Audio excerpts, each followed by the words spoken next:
I came back from my month-long trip to Europe and pressed the button to my garage expecting to hear the familiar hum of the heavy cedar doors rolling up, revealing my pride and joy.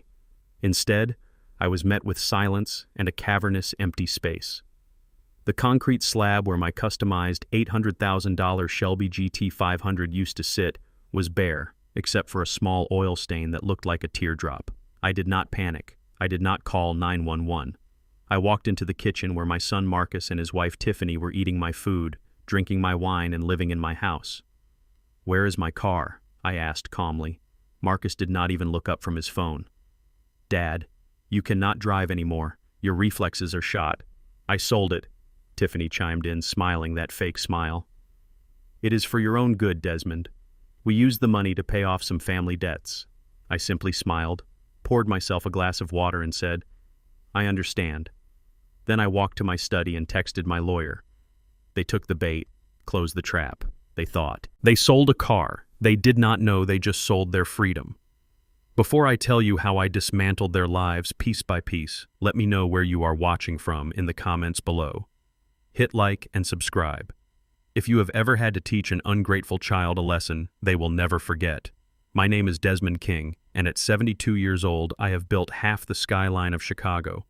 I am a retired architect, and for 40 years I turned steel and glass into cathedrals of commerce.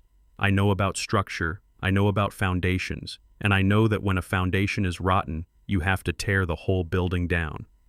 My son Marcus is that rotten foundation. I love him because he is my blood, but I do not like him.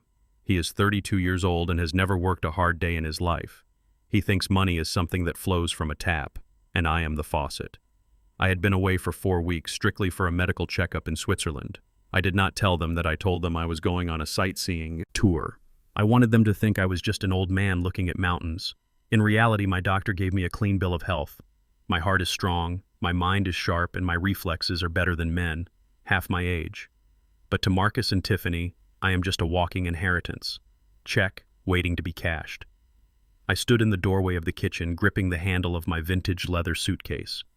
My house is a masterpiece of modern design, open concept, floor-to-ceiling windows, Italian marble floors. It was silent except for the clinking of silverware.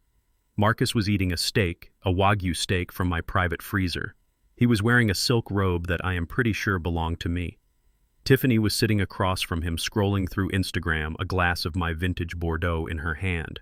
I looked at them and I felt a coldness settle in my chest. It was not anger, it was clarity. "Where is Eleanor?" I asked again, my voice steady. Eleanor was the name of the car, a 1967 Shelby GT500 Pure. American muscle restored to perfection. It was silver with black racing stripes. It had 700 horsepower and an exhaust note that sounded like God clearing his throat. It was appraised at $800,000, but to me it was priceless. It was the car I bought the day I signed my first skyscraper contract. Marcus finally looked up. He wiped his mouth with a linen napkin, acting as if my presence was an interruption to his meal. "Dad, you are back early," he said. "No hug, no hello, just disappointment." "I asked you a question, Marcus. Where is the car?" Marcus sighed, putting his fork down with a clatter. "I told you, Dad. I sold it." "You sold it," I repeated, stepping into the room. "You sold a car that is titled in my name without my permission. It is not safe for you to drive a beast like that anymore," Marcus said, his voice taking on that patronizing tone people use with toddlers and the elderly. "You are 72, Dad. Your eyesight is fading. Your reaction time is slowing down. If you hit the gas too hard on that thing, you could kill someone. We did it to protect you. We," Tiffany added, looking up with wide, innocent eyes, giving a performance that would not have made the cut in a high school play. "We were so worried about you, Desmond. Every time you took that car out, we sat by the phone waiting for the police to call. It was too much stress for the family." I looked at Tiffany. She was wearing a necklace I had never seen before, a diamond choker that caught the light from the chandelier. It looked heavy, expensive, brand new, and I suppose this protection came with a price tag, I said, looking at the diamonds. Tiffany touched her neck instinctively, flushing slightly. "This," she stammered. "Marcus gave this to me. It was an early anniversary gift." I looked at the table. Next to Marcus's plate sat a key fob. It was not the key to my Shelby. It was a modern key, glossy and black with a German logo on it, and that I asked, pointing to the key. Marcus snatched the key off the table, slipping it into his pocket. That is nothing. Just a lease I needed. Something reliable to get to job interviews. Job interviews, I almost laughed. Marcus had not been to a job interview since he was 25. He was a professional gambler, a loser who chased bad bets with my money. "Who did you buy the car from, Marcus?" I asked. "I did not buy it," Marcus said quickly. "I sold it to a private collector, a guy named Russo. He paid cash. Quick deal, clean break." "How much?" "300,000, Marcus said, shrugging like it was pocket change. My heart stopped. 300,000 for a car worth 800,000. He had not just sold it, he had given it away. He had sold a masterpiece for the price of a painting just to get quick cash. "You sold my car for a fraction of its value," I said, my voice dropping an octave.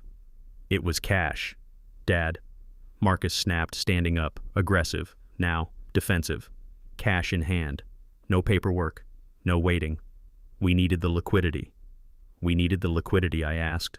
"Or you needed to pay off a bookie?" Marcus's face went red. "Don't start with that. Dad, this is about your safety. You should be thanking us. We took a burden off your hands. Now you can relax. Hire a driver. Be a proper retired gentleman." I looked at my son standing there in my robe eating my food, driving a car bought with the proceeds of my stolen property. I looked at his wife wearing diamonds, bought with the theft of my joy. They did not see a father standing there.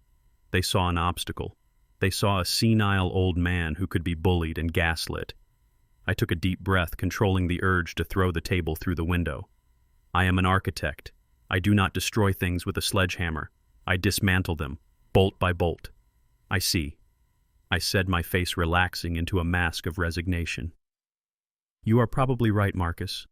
I have been feeling a bit tired lately. Maybe the car was too much for me."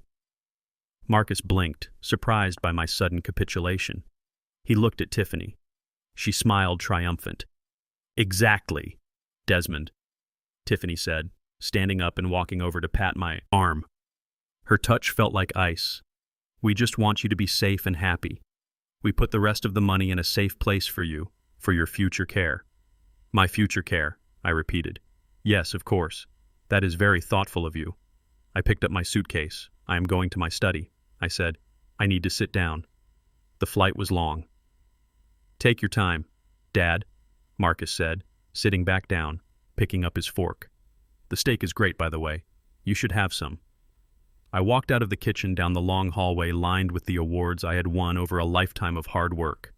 I walked into my study and locked the door. The study was my sanctuary. Walls of mahogany books regarding structural engineering and blueprints of the buildings that defined my legacy. I walked over to the large oak desk and sat down. I did not turn on the main light. I turned on the small brass lamp, creating a pool of yellow light on the leather surface. I opened the bottom drawer and pressed a hidden button underneath. The panel slid open, revealing a control pad. I typed in my code. A monitor on the wall flickered to life, revealing a grid of camera feeds. I am an architect, but I am also a paranoid man growing up in a neighborhood where you had to watch your back. I had cameras installed in every room of this house, hidden in the smoke detectors in the molding, in the eyes of the statues. I rewound the footage to 2 days ago. I watched Marcus and Tiffany in the garage. I saw a flatbed truck pull up. A man in a leather jacket got out. Russo, I assumed I watched Marcus hand over the keys to the Shelby. I saw him sign a document on the hood of the car. It was a title transfer. I zoomed in on the signature. He did not sign Marcus King. He signed Desmond King. He forged my signature. He committed a felony right there in my garage under the lens of a 4K camera. I watched Russo hand him a duffel bag. Marcus unzipped it, showing stacks of $100 bills. He laughed. He high-fived Tiffany. They kissed right over the hood of the car they were stealing from me. Then I fast-forwarded to yesterday. I saw them in the living room counting the money. 300 large, Marcus said on the recording. We are rich, baby. First things first, Tiffany said. Let's go shopping. I need that necklace from Cartier, and you need that Porsche you have been looking at. And we need to pay off Vinny before he breaks your legs. And the rest, Marcus asked. The rest goes into the account, Tiffany said. We need to hire that doctor, Dr. Stein. We need to get him to declare the old man incompetent. Once we have the guardianship, we get the house, we get the bank accounts, we get everything. I sat back in my chair, the light from the monitor reflecting in my eyes. They were not just stealing a car. They were planning a coup. They were planning to take my life away, to lock me in a home and strip mine, my legacy. I felt a tear roll down my cheek. It was not for the car. It was for the little boy I used to hold on my shoulders, the little boy who used to draw buildings with crayons and say he wanted to be like Daddy. That boy was dead. He was replaced by this monster. I wiped the tear away. I pulled my phone from my pocket and dialed a number I knew by heart. Harrison, I said when the voice answered. Desmond, you are back. How was the trip? The trip was fine, Harrison. But we have a situation at home. What kind of situation? A structural failure, I said. Protocol 7. There was a silence on the line. Harrison was my lawyer, but he was also my oldest friend. We had fought in Vietnam together. He knew what Protocol 7 meant. It meant total scorched earth. Are you sure? Des Harrison asked quietly. It is, Marcus. I looked at the freeze frame on the monitor, Marcus laughing, holding the bag of cash. He forged my signature. Harrison. He sold Eleanor. And they are planning to put me under a conservatorship. They want to take it all. I heard the sound of a pen scratching on paper. Understood, Harrison said. Do you want me to call the police? No, I said, my voice hard as steel. Not yet. The police are a blunt instrument. I need a scalpel. I want them to think they are winning. I want them to spend that money. I want them to commit to the lie. I leaned forward, looking at the screen. Start phase 1, I said. Call the private investigator. I need everything on this, Dr. Stein and Harrison. Yes, Des. Find out where Russo took the car. I want to know if it is still in the state. On it, Harrison said. Stay safe, Des. Do not let them know. You know. I hung up. I looked at the monitor one last time at the image of my son betraying me. I turned off the screen. I stood up and walked to the window, looking out at the sprawling lawn of my estate. The sun was setting, casting long shadows across the grass. You want to play the game, Marcus? I whispered into the empty room. You want to treat me like a senile old man? Fine, I will be the old man. But remember one thing, son. I built this house, and I know exactly how to bring it down on top of you. Dinner in the King household used to be a sacred time, a time for discussion, for debate, for the sharing of ideas between a father and his son. But tonight, the dining room felt like a courtroom where the verdict had already been decided, and the defendant was the only one who didn't know he was on trial. We sat at the long mahogany table, the one I had commissioned from an artisan in Italy 20 years ago. The surface was polished to a mirror shine, reflecting the crystal chandelier above, reflecting the lies sitting across from me. Marcus poured a glass of my vintage Cabernet Sauvignon with a hand that was a little too steady, a little too casual for a man who had just committed grand larceny. He filled my glass, then his own, then Tiffany's. The wine glugged softly, a rich, dark sound in the quiet room. Tiffany was still fingering the diamond necklace at her throat, the stones catching the light, sending little prisms of deceit dancing across the walls. So, Dad, Marcus began cutting into his steak. With vigorous strokes, we should talk about the logistics of the sale. I know you are upset about the car, but you have to understand the financial wisdom behind it. Financial wisdom, I repeated, taking a sip of the wine. It tasted metallic on my tongue, like biting into a coin. Please enlighten me, son. Enlighten me on the wisdom of selling a appreciating asset for 30 cents on the dollar. Marcus exchanged a glance with Tiffany. It was a quick, darting look, a signal between conspirators.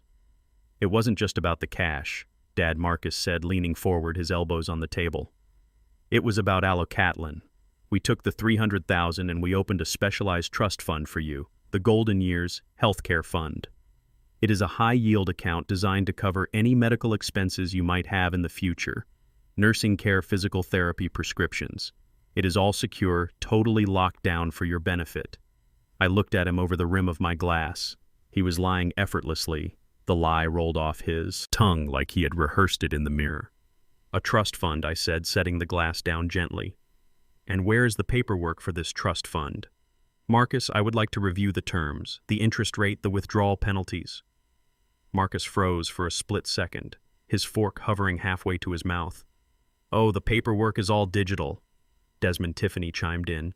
Her voice was sickly sweet like syrup covering a pile of rot. We went paperless to save the environment. You know how it is these days. It is all in the cloud. I am managing the login details for you since you have trouble with all those passwords and authentication apps. I have trouble with passwords, I asked, keeping my face neutral. Well, you know. Tiffany laughed, a light tinkling sound that grated on my nerves. You forget things sometimes, Desmond. Like last week when you couldn't find your reading glasses. We just want to make sure the account is safe. We don't want you accidentally locking yourself out or transferring money to some scammer on the internet. She smiled at me, a smile that didn't reach her eyes. I am good with numbers. Desmond, she added. I was top of my math class in high school. I looked at her. I looked at the woman who had dropped out of community college after one semester to pursue a modeling career that never went further than an Instagram page. She was good with numbers, all right? She was good at subtraction, specifically subtracting my wealth from my accounts. I smiled. It was a tight, small smile. That is very responsible of you, Tiffany, I said. Thank you for taking that burden off my shoulders. I picked up my knife and fork and began to cut my meat. Inside my head, I was laughing. A cold, dark laugh. Because 2 hours before dinner, while they were showering and dressing up in my clothes, I had been in my study with my iPad. I am 72 years old. Yes, but I am an architect. I have used CAD software that would make their brains melt. And more importantly, I am the one who taught Marcus how to use a computer when he was 6 years old. I taught him everything he knows, but I didn't teach him everything I know. Marcus is lazy. He always has been. He uses the same password for everything, his birthday followed by his high school jersey number. It took me exactly 30 seconds to crack his email, and from there into his online banking, I had seen the Golden Years Healthcare Fund. It didn't exist. There was no trust. There was no high-yield savings account.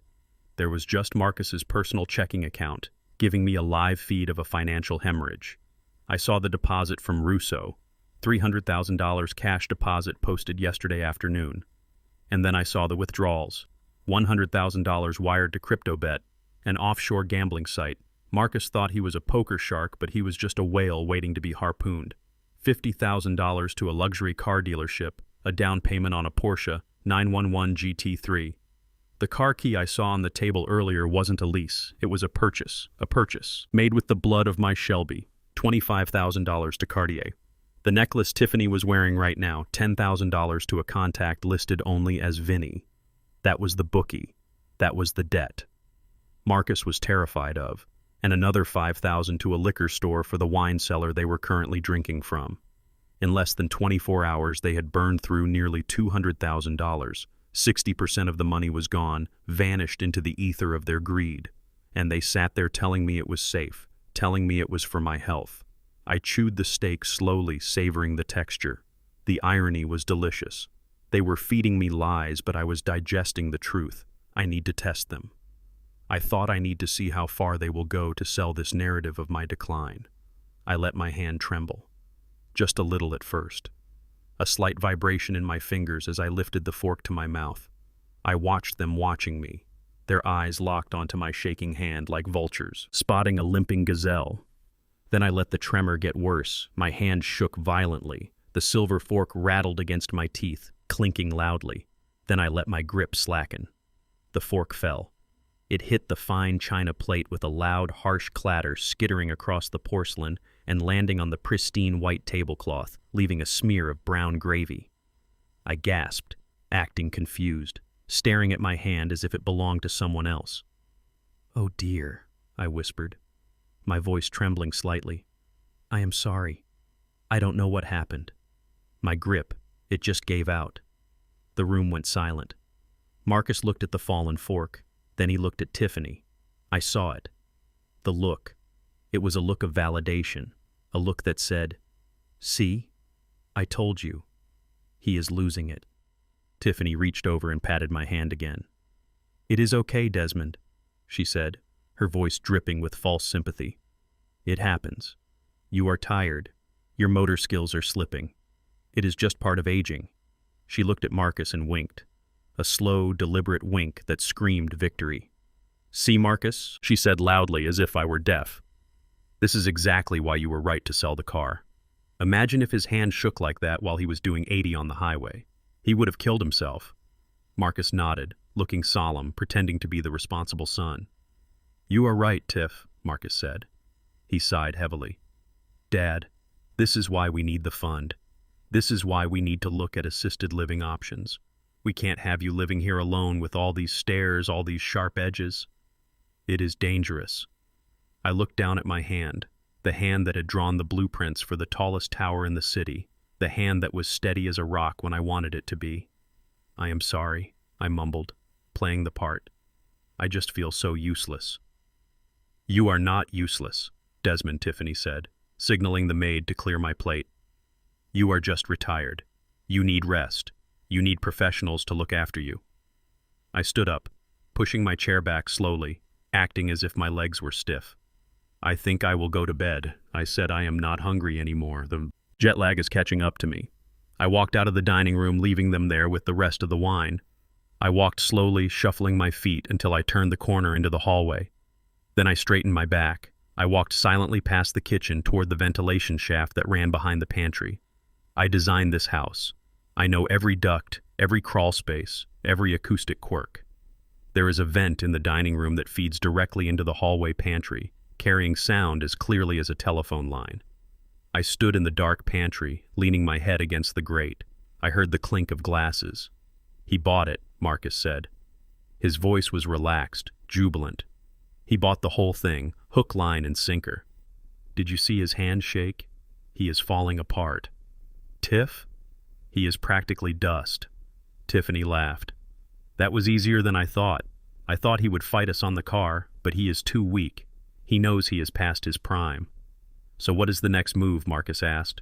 We burned through half the cash already. Vinny is paid off, but we need more if we are going to maintain this lifestyle. The house, Tiffany whispered. The word hissed through the vent. The house, Marcus repeated. That is a $5 million asset, Tiff, but it is in his name. Not for long, Tiffany said.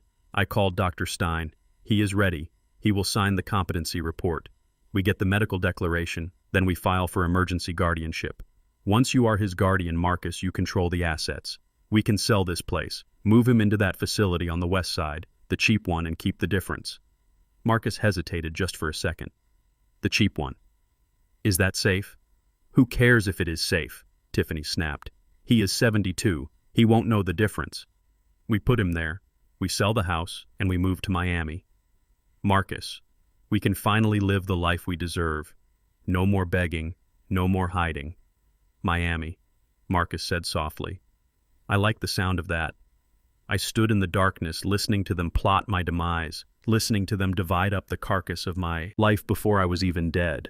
They wanted the house. They wanted to put me in a cheap home to rot while they drank cocktails on South Beach. I felt a cold rage settle in my gut, hard and heavy like a stone. But I didn't storm back in there. I didn't scream.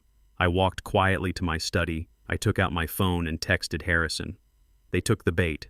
They think I am senile. Proceed with the property appraisal tomorrow. Let the real estate agent come. And Harrison, yes, Desmond. The reply came instantly. Get the paperwork ready for the transfer. The trap is set. I turned off the light in the study, sitting in the darkness, watching the moonlight filter through the trees. You want the house, Tiffany, I whispered. I will give you the house, but you might find the foundation is a little unstable. The morning sun hit the floor-to-ceiling windows of my living room at exactly 7:15, illuminating the dust motes dancing in the air.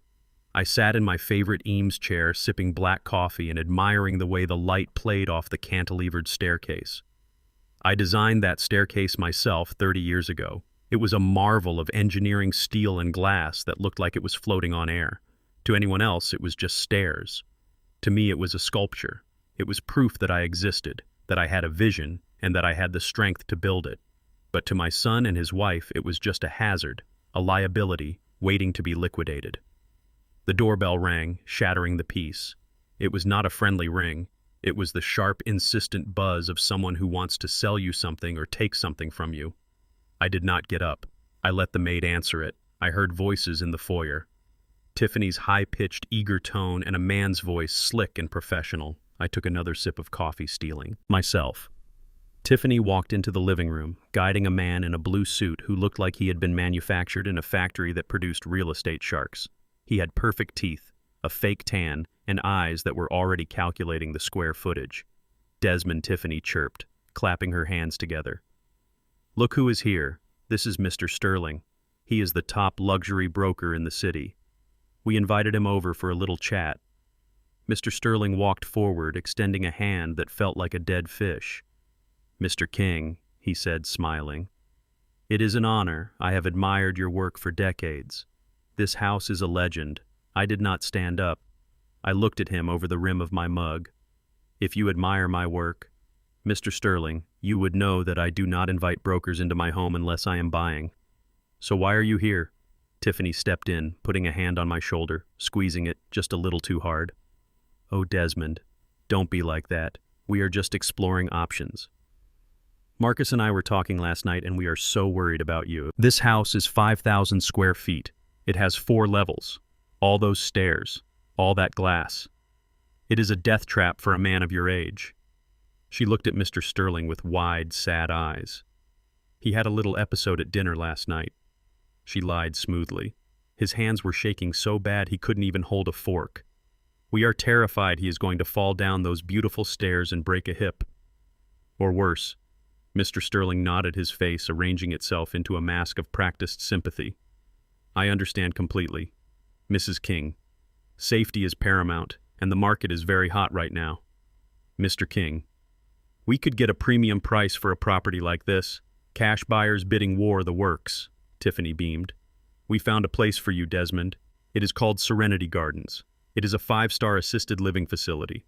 They have nurses, 24/7 heated floors, no stairs, and a bingo night every Tuesday. You would love it. Bingo night. I thought I would rather be buried alive. I looked at Marcus, who was standing in the doorway, refusing to make eye contact. He was wearing a new watch, a Breitling heavy gold, purchased with the money from my car, no doubt. So, you want to sell my house? I said slowly, putting my mug down. We want to downsize you, Tiffany corrected, to liquidize your assets so you can enjoy your golden years without the burden of maintenance. I stood up slowly, leaning on the arm of the chair, acting as if the movement pained me. I suppose you are right. I sighed. The maintenance is becoming a bit much. Tiffany's eyes lit up. She looked at Marcus and mouthed, He is agreeing. Mr. Sterling smiled, clapping his hands. Excellent decision. Mr. King, shall we do a walkthrough? I need to assess the condition to set the listing price. Based on the comps in this zip code, we are looking at 5 million easily, maybe 5.5. 5 million. The number hung in the air, breathless and heavy. That was the jackpot. That was the Miami mansion and the yacht Marcus and Tiffany were dreaming of. I walked over to Mr. Sterling. My posture stooped, my steps shuffling. I would be happy to show you around, I said. But in the spirit of full disclosure, Mr. Sterling, there are some things you should know, some structural quirks. Only the architect would know. Mr. Sterling pulled out a notepad. Of course. Mr. King quirks are normal in custom homes. I led them to the main structural pillar in the foyer, a massive column of raw concrete that supported the entire second floor. You see this, I said, tapping it with my knuckle. It looks solid, doesn't it? It looks magnificent, Mr. Sterling said. It is actually suffering from carbonation, induced corrosion. I lied. My voice lowered to a conspiratorial whisper. I used a new experimental concrete mix back in '92. It was supposed to be revolutionary, but it turns out it reacts with the humidity. We have microfractures spreading through the core. If you listen closely at night, you can hear the rebar snapping. Mr. Sterling stopped writing. He looked at the pillar nervously. Rebar snapping, he asked. Yes, I said, shaking my head sadly. It is only a matter of time before the load-bearing capacity fails. We might have a year, maybe 2 before the second floor collapses into the foyer. Tiffany's jaw dropped. Desmond, what are you talking about? The house is fine. I looked at her with a confused, innocent expression. Is it Tiffany? I asked innocently. Remember the crack in the bedroom ceiling last week? You said it was just settling. But I know it is the sheer walls failing. The foundation was poured on a clay shelf that is slowly liquefying due to the new drainage system the city installed. Liquefying? Mr. Sterling asked, stepping back from the wall as if the floor was about to open up beneath him. I nodded solemnly. It is a tragedy, really. To fix it, you would need to underpin the entire structure. Jack up the house, pour 20 tons of new concrete, It would cost $2 million, minimum, and even then the insurance company won't touch it. I watched the color drain from Mr. Sterling's face. He wasn't seeing a $5 million commission anymore. He was seeing a lawsuit. We walked into the kitchen, the chef's kitchen with the imported granite countertops, and the plumbing, I said, tapping the sink. Beautiful fixtures, but the pipes are galvanized steel behind the walls. They are rusting from the inside out. The water has a high lead content. We have to filter it 3 times just to make it drinkable. That is why my hands shake. Tiffany, it is the lead poisoning, Tiffany gasped. That is a lie. The water is fine. Is it? I asked, looking at her. Maybe that is why you have been getting those headaches lately, dear. The toxicity builds up over time. Mr. Sterling closed his notebook. He looked around the room with suspicion, not awe. Mr. King, he said, his voice tight, are there any other issues? I sighed deeply, rubbing my temples. The electrical, I said quietly. Aluminum wiring. It was a code violation, but I got a waiver at the time. Now the insulation is degrading. We have shorts in the walls constantly. Honestly, I sleep with a fire extinguisher next to my bed. I am surprised the place hasn't burned down yet. That was the final blow. Mr. Sterling put his pen away. He didn't want to see the upstairs. He didn't want to see the pool. I think I have seen enough, he said. He looked at Tiffany with a cold, hard stare. You didn't mention the structural defects, Mrs. King, or the environmental hazards. We didn't know, Tiffany stammered. He is making it up. The house is perfect. Look at it. I can't list a property with foundational failure and lead pipes, Mr. Sterling said, backing toward the front door. The liability is too high. But the land, Tiffany shrieked. The land alone is worth $3 million, not with a condemned structure sitting on it that costs millions to demolish, Mr. Sterling said. He looked at me with pity. Mr. King, you should really disclose this to the city. You are living in a dangerous environment. I nodded sadly. I know. That is why they want to move me. I suppose they are just trying to save me from the collapse. Mr. Sterling left practically running to his car. The front door closed and the silence that followed was heavy and suffocating. Marcus stood in the middle of the foyer staring at the pillar I had lied about. Is it true? Dad, he whispered. Is the house really falling down? I looked at him. My son. The fool. He lived here for 30 years, and he didn't know that concrete grows stronger over time, not weaker. It is tired, Marcus, I said, my voice weary, just like me. It is old bones crumbling, just like your father. Tiffany was pacing back and forth furious. That was a disaster, she hissed. We needed that valuation, Desmond. You just tanked the price. Sterling is going to tell everyone. The market will blacklist us. I sat down on the bottom step, resting my head in my hands. I was just being honest, Tiffany, I said. If we sell it, I don't want to be sued. I guess the house isn't worth $5 million after all. Maybe $1 million. If we are lucky. $1 million, Tiffany screamed, her face twisted into an ugly mask. $1 million doesn't cover the debts. It doesn't cover the Miami house. It doesn't cover anything. She kicked the wall, leaving a scuff mark on the pristine paint. We are screwed, she muttered to Marcus. We are totally screwed. I stood up slowly. I am going to take a nap, I said. This excitement has worn me out.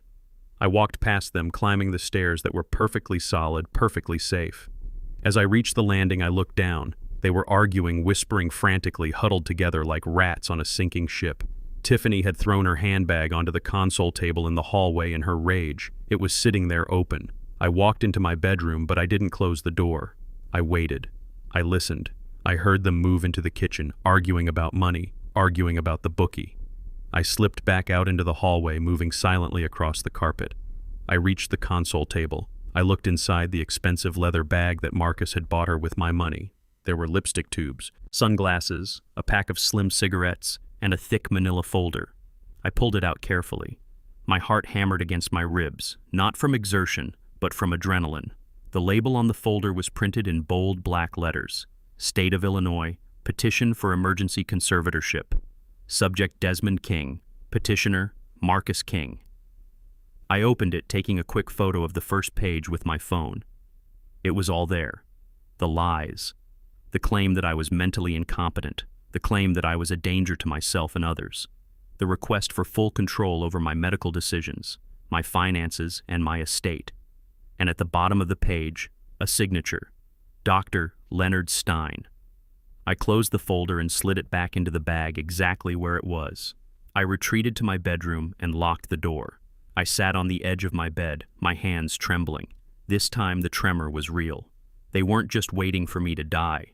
They were trying to bury me while I was still breathing. They wanted to strip me of my rights, declare me insane, and lock me away in a room where I couldn't stop them from spending my life's work. I looked at the photo on my phone, Dr. Stein.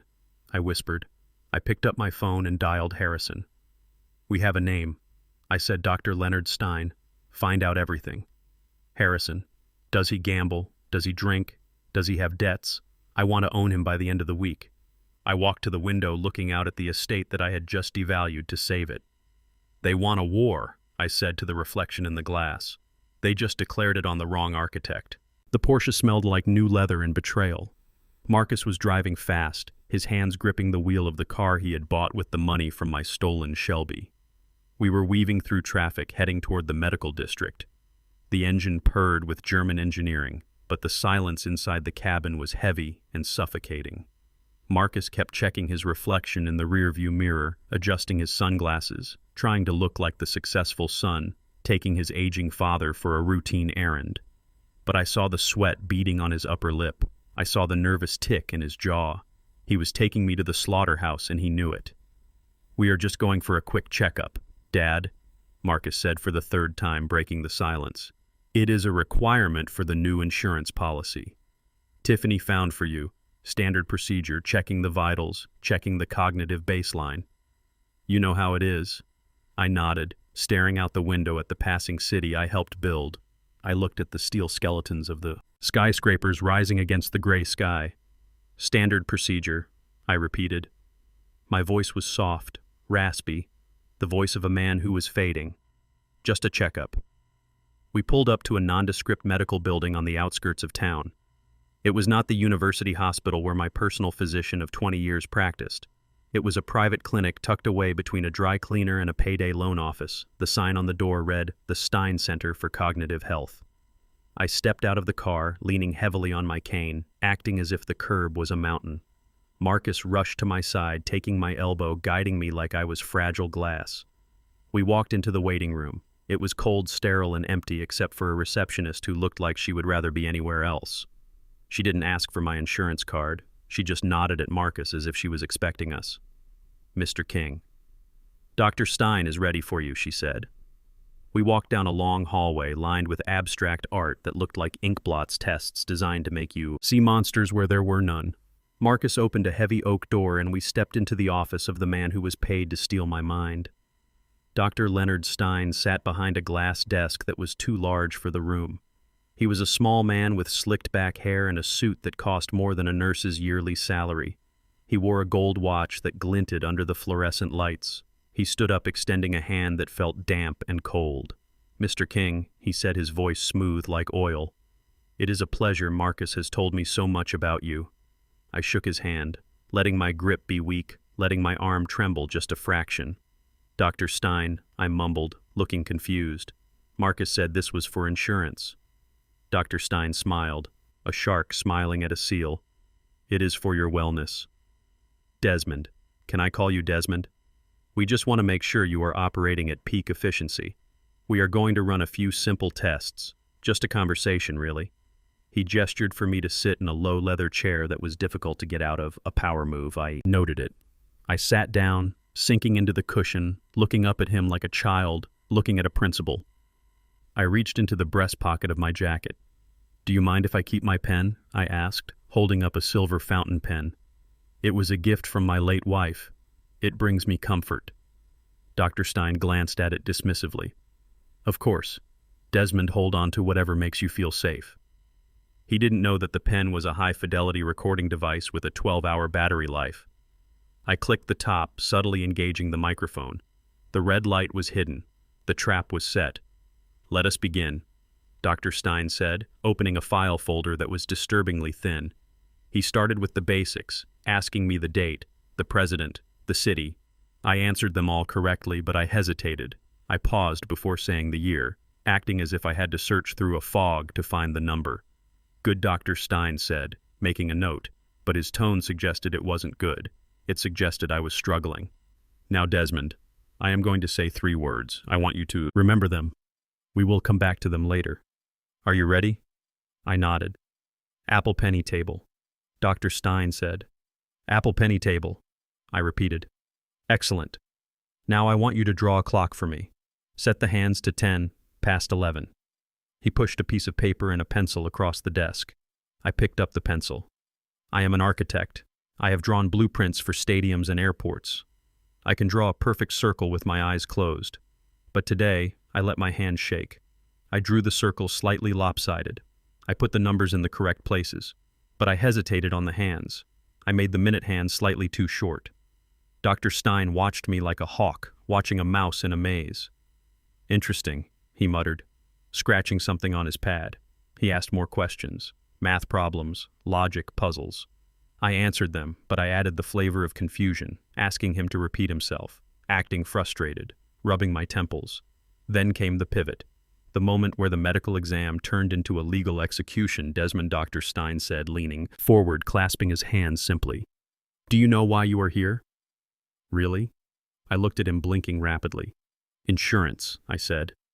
He shook his head sadly, giving Marcus a look of profound sympathy. No, Desmond. You are here because your family is worried about you. Marcus tells me you have been forgetting things, losing time, getting aggressive.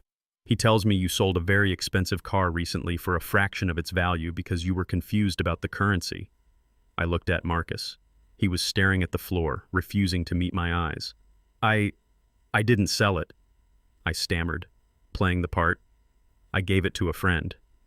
Dr. Stein sighed. It is classic behavior. Desmond confabulation. You are filling in the gaps of your memory with stories. The test results confirm it. You struggled with the clock. You hesitated on the year. He leaned back, delivering the verdict with the weight of a judge. I am diagnosing you with early onset dementia. Desmond. Specifically, frontotemporal degeneration.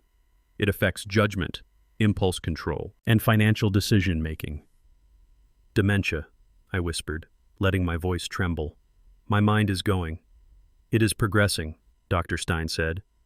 But we caught it early.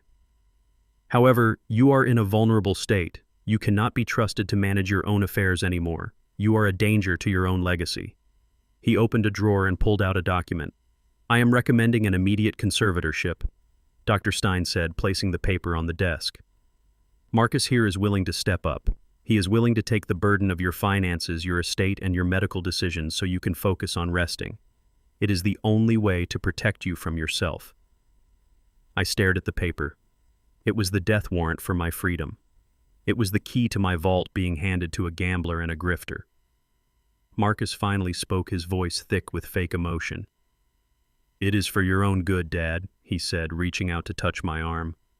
I promise I will take care of everything. You won't have to worry about bills or the house or anything. Tiffany and I will handle. I looked at my son. I saw the greed behind the tears.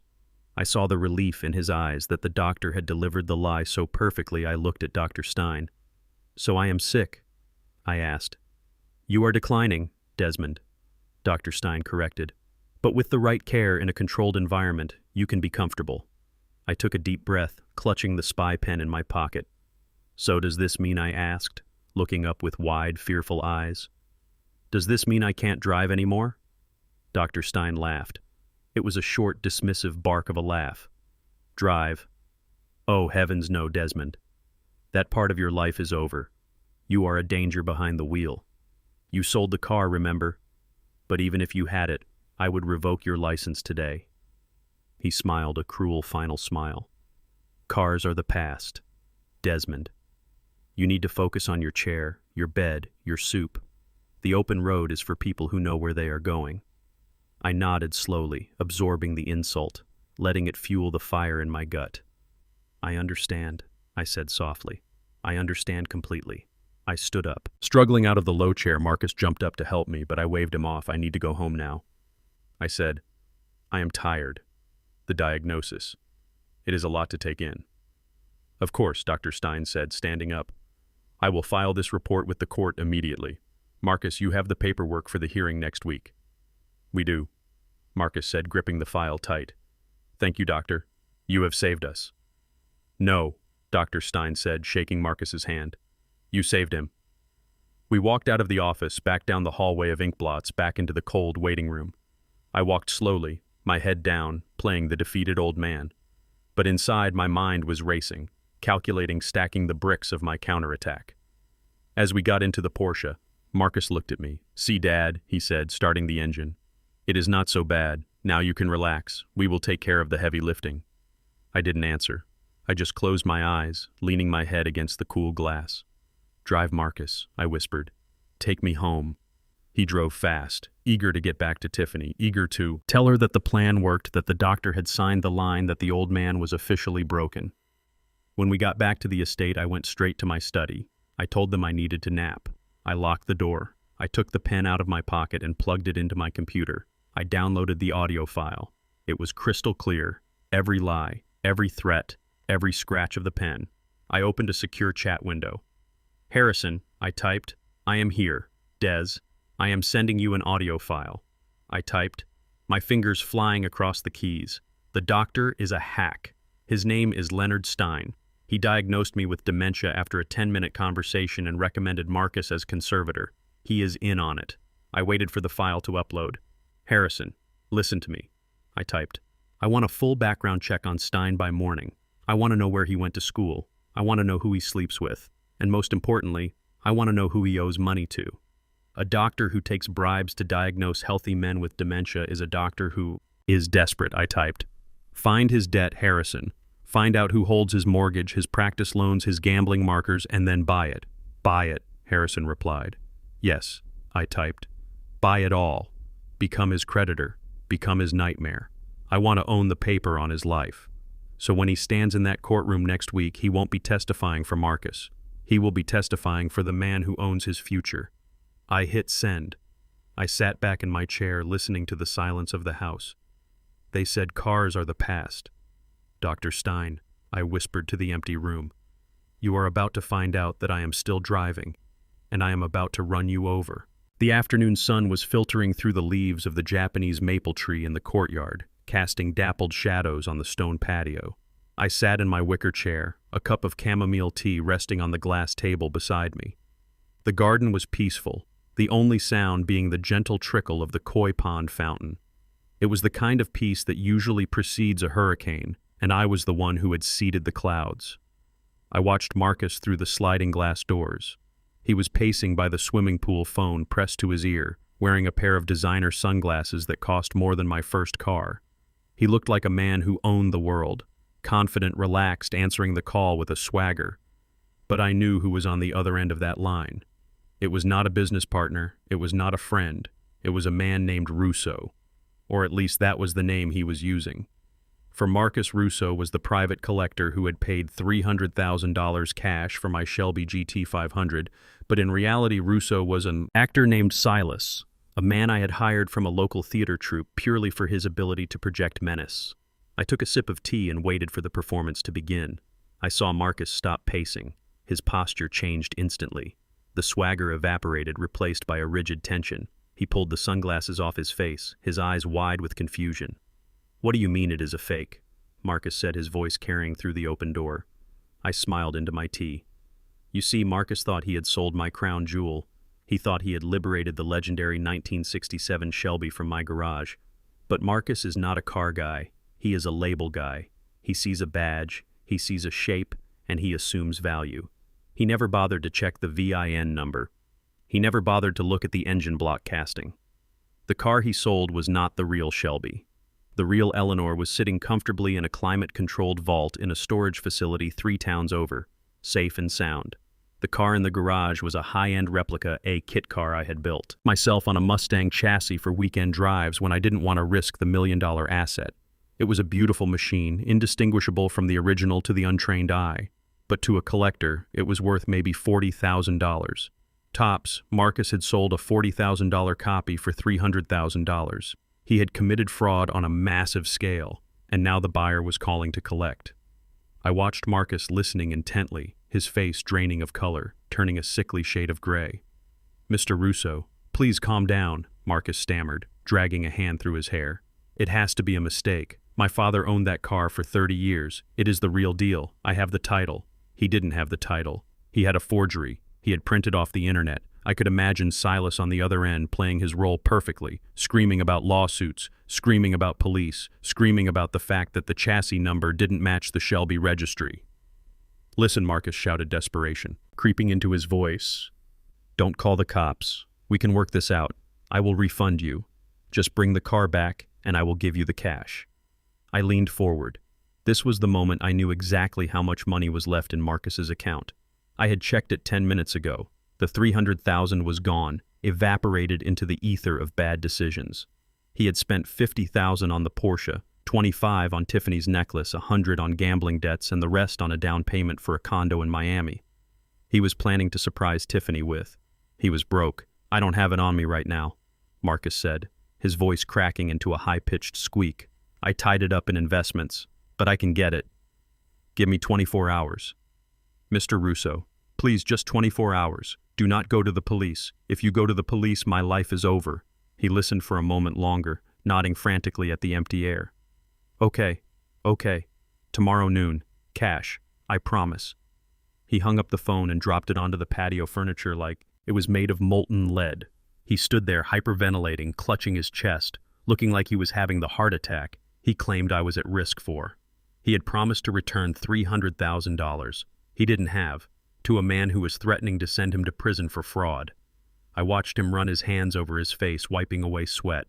He looked around the patio, wild-eyed, looking for a lifeline. Then he ran inside.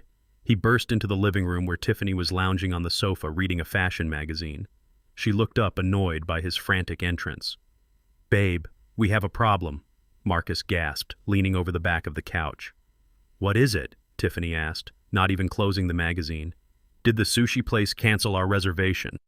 "It is the car," Marcus whispered, looking toward the patio doors to make sure I wasn't listening. "It is the car. The guy Russo," he called. "He says it is a fake. He says it is a replica. A replica." Tiffany frowned, putting the magazine down. "What are you talking about? Your dad loved that car. He said it was worth $1 million. "He lied," Marcus hissed. "He must have bought a knockoff to look cool. The VIN doesn't match. Russo checked the registry. He says I scammed him. He says if I don't give him the money back by tomorrow noon, he is going to the cops. Tiff, he is going to the cops for grand larceny and fraud. I forged the title. Remember, if they look at it, I am going to jail for 10 years. Tiffany stared at him, processing the information. Her face didn't show fear for her husband. It showed calculation for herself. "So give him the money back," she said coldly. "Just reverse the wire." "I can't," Marcus cried, throwing his hands up. "We spent it, Tiff. The gambling debt, the necklace, the Porsche, the condo deposit. It is all gone. I have maybe $5,000 left in the account." Tiffany stood up slowly, smoothing her silk dress. "Well, that sounds like a you problem, Marcus," she said. "A me problem." Marcus stared at her, incredulous. "We spent it together, Tiff. You are wearing $25,000 around your neck right now. Give it to me. I can return it. I can return the Porsche. I can try to get the deposit back, form the condo. We can scrape together maybe half, and I can beg him for a payment plan." Tiffany took a step back, her hand going to her throat, covering the diamond necklace protectively. "Are you insane?" she snapped. "I am not returning this necklace. It was a gift. And we are not returning the Porsche.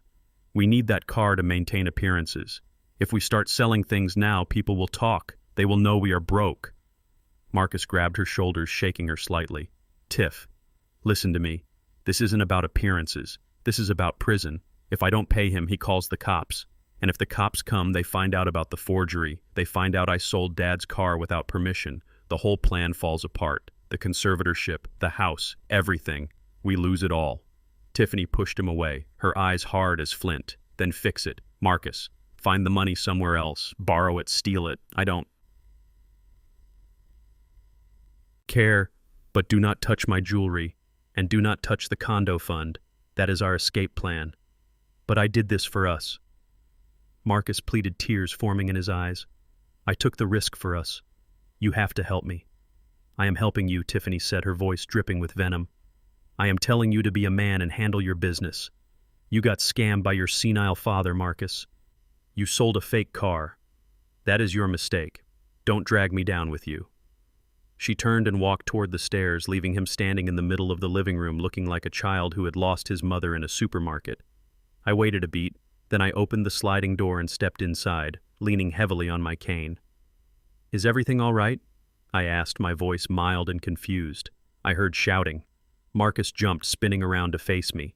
He wiped his eyes quickly, trying to compose himself, but he was vibrating with panic.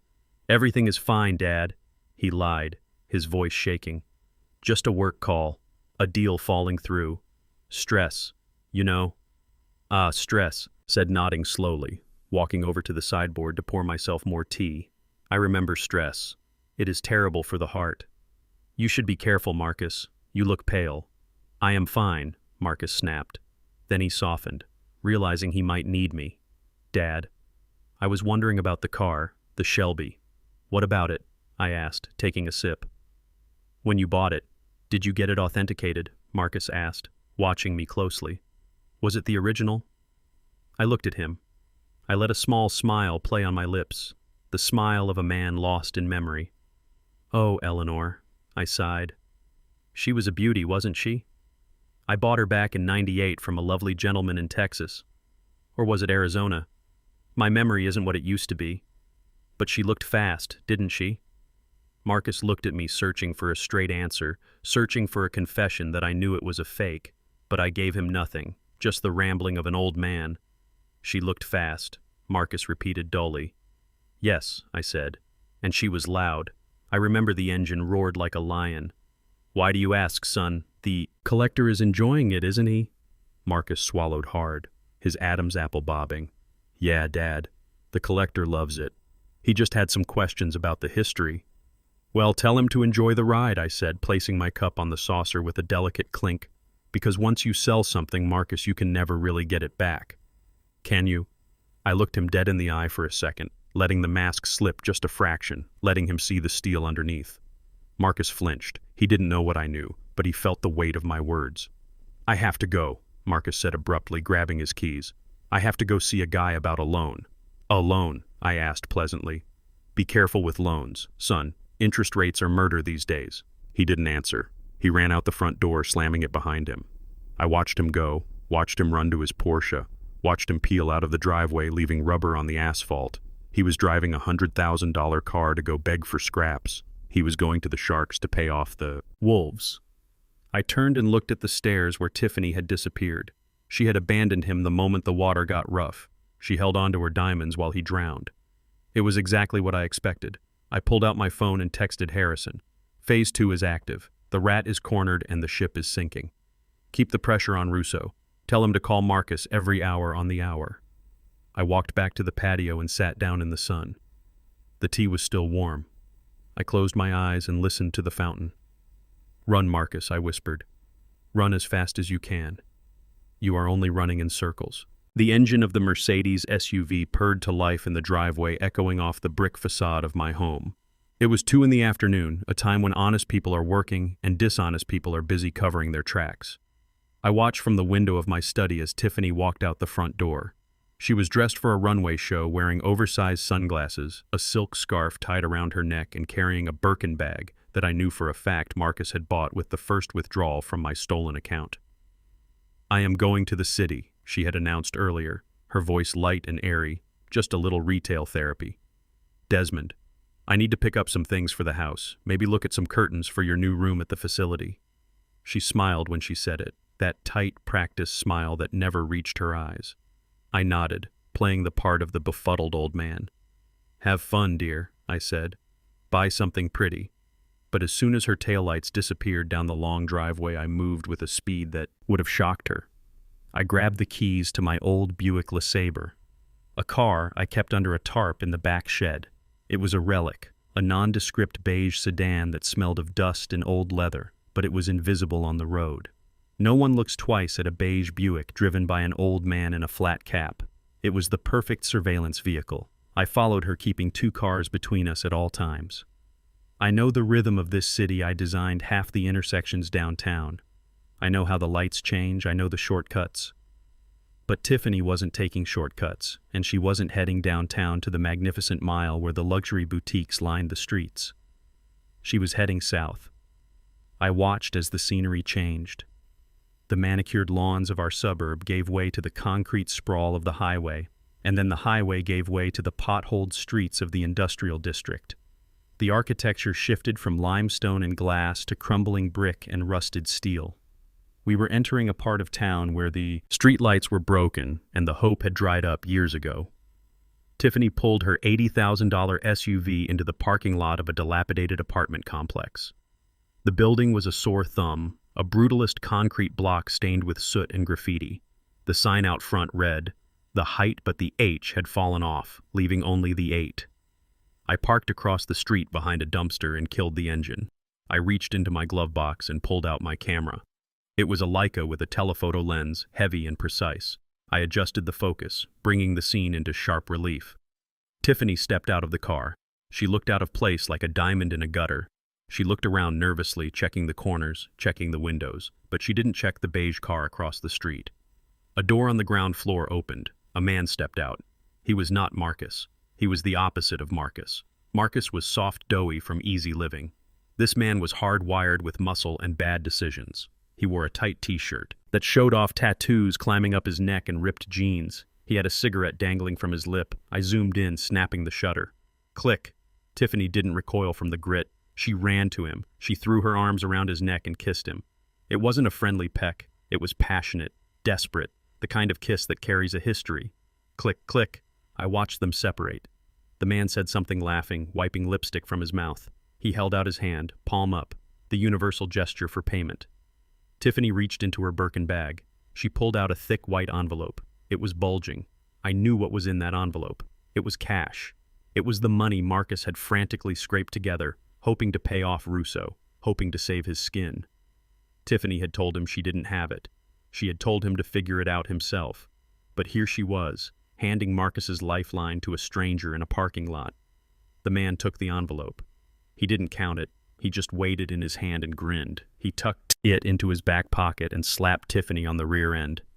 She giggled, a sound that I couldn't hear, but I could see in the way her shoulders moved. Click, I captured the exchange perfectly. The kiss, the cash, the betrayal.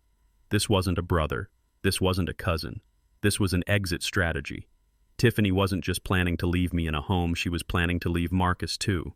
She was milking the cow dry before she slaughtered it, and she was funding her next life with my son's inheritance. I felt a cold, hard knot in my stomach. It wasn't pity for Marcus. He had brought this on himself by marrying a predator, but it was a violation of my house. My money was flowing into the pocket of this thug. I watched them talk for another minute. The man lit another cigarette, leaning against the Mercedes as if he owned it. Tiffany stroked his arm, looking at him with an adoration she had never shown my son. Then she got back in the car. I waited until she turned the corner before I started the Buick.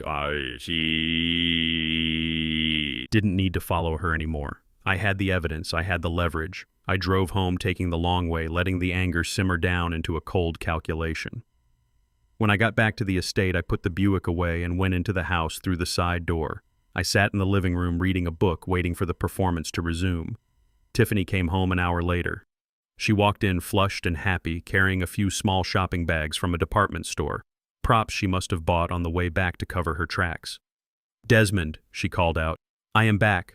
Look, I bought you some new slippers for the facility. They have memory foam." She held up a pair of cheap gray slippers. "Thank you, Tiffany," I said, closing my book. "You are too kind. Did you find everything you needed?" "Oh, yes," she said, dropping onto the sofa, kicking off her heels. It was exhausted. The traffic was terrible on Michigan Avenue. "I bet it was," I said, looking at her shoes. There was a smudge of oil on the heel, likely from the parking lot of the apartment complex. Marcus walked in. Then, he looked terrible. His face was pale, his eyes bloodshot. He had spent the day trying to borrow money, trying to find a way to pay Russo by noon tomorrow. He looked at Tiffany with desperation. "Did you have a good time?" he asked, his voice tight. "Wonderful," Tiffany said, ignoring his panic. "I needed to clear my head. Marcus, you should try it." She stood up, walking over to the mirror to adjust her necklace. The diamond choker sparkled under the recessed lighting. "That is a beautiful piece," I said, speaking up from my chair. My voice was mild, conversational. Tiffany turned, touching the stones. "It is, isn't it? Marcus has good taste." I stood up, leaning on my cane, and walked over to her. I peered closely at the diamonds invading her personal space just enough to make her uncomfortable. "It catches the light beautifully," I said. "But you know, Tiffany, you have to be careful with these modern settings."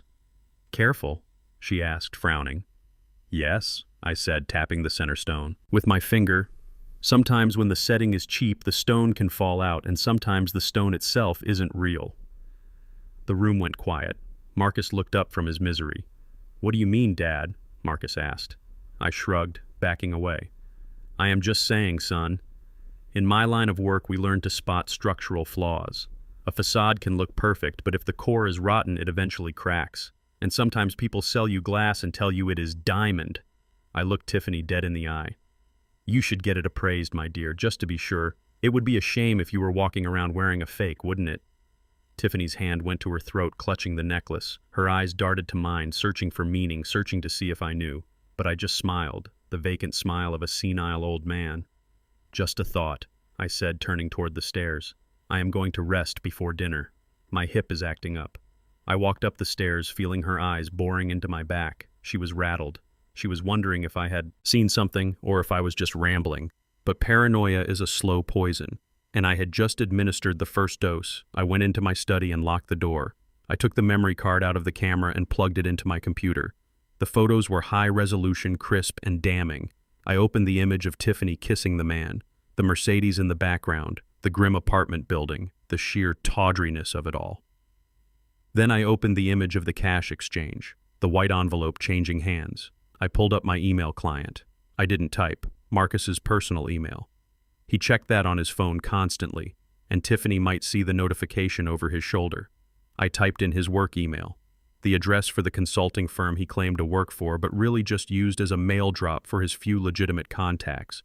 He only checked it when he was desperate for a job or looking for a loan, and right now he was desperate. I attached the photos. I didn't write a long explanation. I didn't write a subject line like "your wife is cheating." I typed one word in the subject line: spam. It was innocuous. It was boring. It was the kind of email you scroll past 10 times before you open it out of boredom or desperation. But when he opened it, he would find the truth. I hit send. The progress bar moved across the screen. Sent. I sat back in my chair, interlacing my fingers. The bomb was planted. The timer was ticking. Tomorrow at noon. Russo would call demanding the money. Marcus would be frantic looking for funds, looking for an email from a lender, and he would find this. He would see his wife giving his money to another man while he was drowning. I looked out the window at the darkening sky.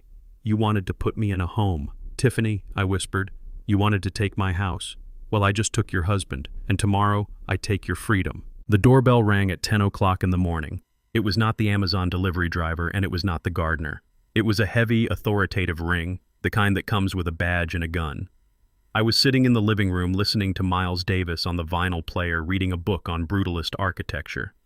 When the peace of my home was shattered, I watched the sheriff's deputy standing on my porch through the glass. He looked uncomfortable, shifting his weight from foot to foot, holding a thick manila envelope. I knew what was in that envelope. I had been expecting it ever since I saw the folder in Tiffany's bag. But knowing an avalanche is coming does not make the snow feel any warmer when it hits you. I did not get up to answer it. Marcus did. He ran to the door, his footsteps heavy on the hardwood. He opened it with a solemn expression, his face arranged into a mask of deep, tragic concern. Tiffany stood behind him, clutching a handkerchief, dabbing at dry eyes. "Mr. Desmond King," the deputy asked, stepping into the foyer. I stood up slowly, leaning on my cane, shuffling forward. The deputy looked at me, then at the paper in his hand, then back at me. He saw an old black man in a cardigan looking frail and confused. He did not see the man who had designed the courthouse he had just come from. "I am Desmond King," I said, my voice soft. "Sir, I am here to serve you with a court order." The deputy handed me the thick packet. It was heavy. It felt like a brick. "It is a petition for emergency conservatorship, filed by your son Marcus King. The hearing is set for Friday morning at 9 a.m. I took the envelope. My hands trembled just enough to sell the performance. Conservatorship, I whispered, looking at the word typed in bold letters. What does that mean? Am I being arrested? No, Dad. Marcus stepped forward, putting a hand on my shoulder, squeezing it gently. No one is arresting you. It is for your protection. He looked at the deputy with tears in his eyes. My father has been struggling lately, Marcus said, his voice cracking perfectly. He has been making dangerous financial decisions. He gets confused. He forgets who people are. We just want to make sure he is safe. We want to manage his affairs so he doesn't lose everything he worked for. The deputy nodded sympathetically, looking at Marcus like he was a saint. I understand, sir. It is a hard thing to do. But it looks like you are doing the right thing. I looked at Marcus. He was crying actual tears, or at least he was squeezing his eyes hard enough to produce them. I am so sorry, Dad, he sobbed. I didn't want to do this. But Dr. Stein said it was necessary. He said you are declining fast. I cannot watch you destroy yourself. I love you too much. Tiffany sniffled loudly behind him. Oh, Desmond, please don't be mad. We are doing this because we love you. I looked at the packet in my hands, the State of Illinois versus Desmond King petition for temporary guardianship. It cited the medical report from Dr. Stein. It cited the sale of the Shelby as evidence of financial incompetence. It cited my shaking hands, my confusion, my supposed paranoia. It was a masterpiece of fiction. I looked at the deputy. Thank you, officer, I said. The deputy tipped his hat and left, glad to be out of the house, glad to leave the tragedy behind. Closed doors. When the door clicked shut, the silence returned. Marcus wiped his eyes instantly. The tears vanished as if he had turned off a faucet.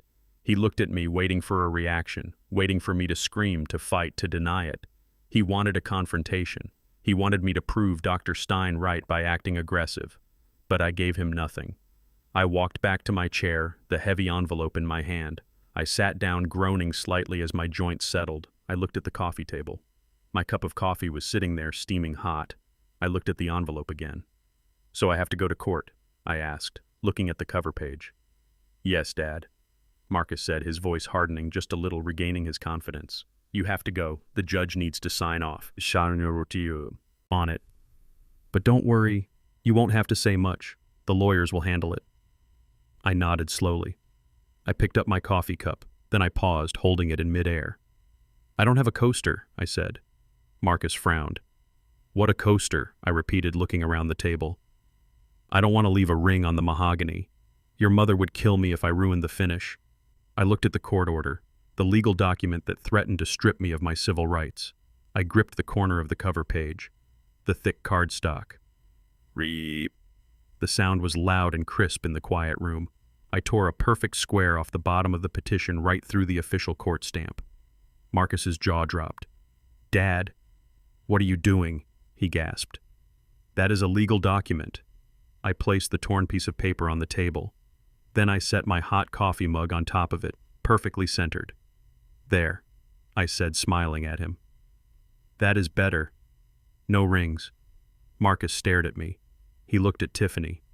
She looked back at him, her eyes wide. He is gone, she mouthed. Silently, he is totally gone. They thought I was so far gone that I didn't understand the gravity of the paper. They thought I was just an old man, worried about furniture polish while the roof was caving in. Okay, Dad, Marcus said, letting out a breath of relief, laughing nervously. Okay, you enjoy your coffee. We have some calls to make. I watched them walk into the kitchen. I heard them high-five. I heard the refrigerator open, the pop of a champagne cork. They were celebrating. They thought the war was over. They thought the paper I had just used as a coaster was the white flag of my surrender. I sipped my coffee. It was black and bitter, just how I like it. They didn't know that by tearing that paper I wasn't surrendering. I was showing them exactly how much respect I had for their little scheme. 0. I finished my coffee and went upstairs to my study. I locked the door and sat at my desk. I texted Harrison. Papers served. Hearing is Friday. Proceed with the asset freeze on Thursday night, giving them exactly 24 hours to feel rich. And Harrison checked the cameras in the living room. I think we are about to have a party. I was right. By 6 o'clock, the sun had gone down and the character of my house had changed. It didn't feel like a home anymore. It felt like a club. Marcus had invited friends, not close friends, Not people who cared about him, but the kind of friends you buy. The leeches, the hangers-on, the people who show up when the liquor is free and disappear when the bill comes. I stayed in my room listening to the bass thump through the floorboards. I checked the security feed on my monitor. The living room was full. There were 20 or 30 people spilling drinks on my Persian rugs, smoking vapes that filled the air with a sickly sweet fog. Tiffany was holding court in the center of the room, wearing my wife's diamond earrings, laughing loud and shrill. Marcus was standing on the coffee table, the same mahogany table I had protected with the torn paper hours ago. He was holding a bottle of crystal, shaking it, spraying it over the crowd like he was a rapper in a music video. To the future, he screamed, his voice slurring slightly. To King Empire, King Empire! The crowd roared back, raising their glasses. I zoomed in on Marcus's face. He looked euphoric. He looked like a man who had just won the lottery without buying a ticket. He was drunk on power, drunk on the idea that he had finally defeated his father. Hey Marcus, someone shouted, a guy in a hoodie sitting on my Eames chair with his feet up. When do you get the keys to the vault? Friday, baby, Marcus yelled, jumping down, landing heavy on the floor. Friday morning, the judge signs the paper, and then Daddy goes to the farm and we go to the bank. The room erupted in laughter. Yeah, send the old man to the farm, put him out to pasture. I watched them mocking me. I watched them disrespecting the house I had built with 40 years of sweat and sleepless nights. They were treating my legacy like a frat house. I felt a cold anger rising in my chest. But it wasn't the hot flash of temper. It was the cold, calculating anger of an architect spotting a flaw in the steel. I picked up my phone. I could call the police. I could have them all arrested for trespassing, for disturbing the peace. But that would be too easy. That would be a slap on the wrist. I wanted them to feel safe. I wanted them to feel like they owned the place, because the fall is always harder when you think you are flying. I watched Tiffany walk over to a man I didn't recognize. He was tall, wearing a leather jacket. He whispered something in her ear and she giggled, handing him a small baggie from her purse. Drugs. They were bringing narcotics into my house. That changed the calculus. I sat back in my chair watching the party rage on. I typed a message to the private investigator. We have activity. Illegal substances on the premises. Document everything I want. High-resolution shots of every face in that room, especially the suppliers. And get ready.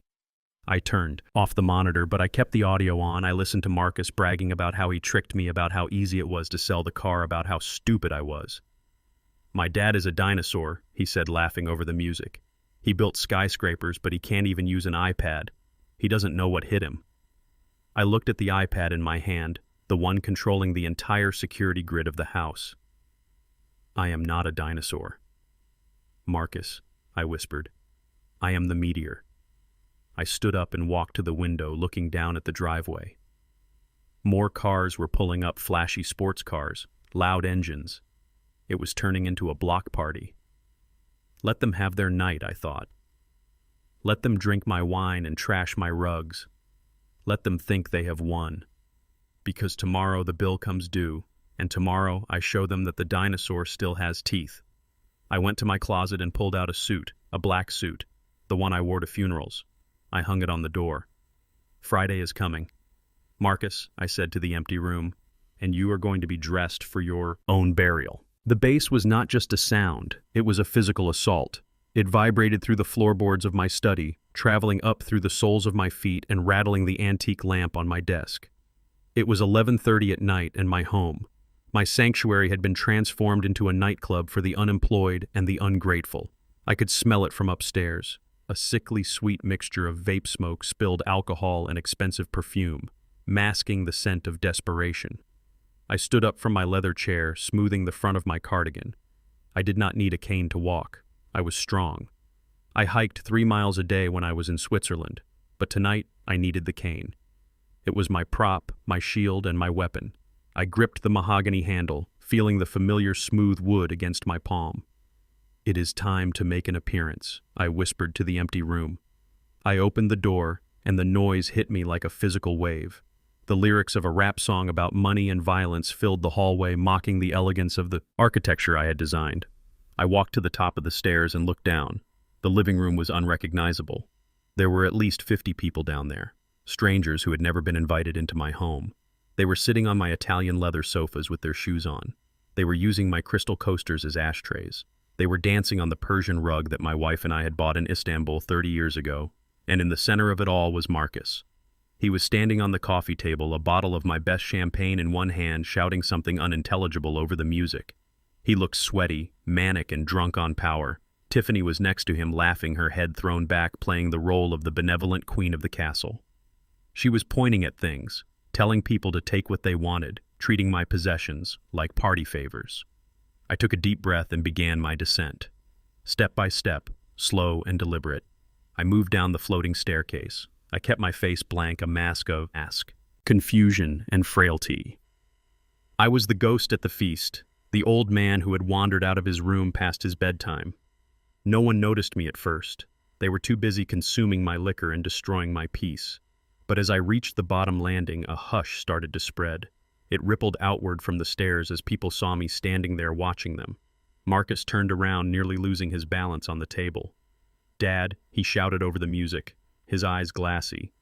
"Dad, come join us. We are celebrating." "Celebrating what?" I asked, my voice barely audible over the thumping bass.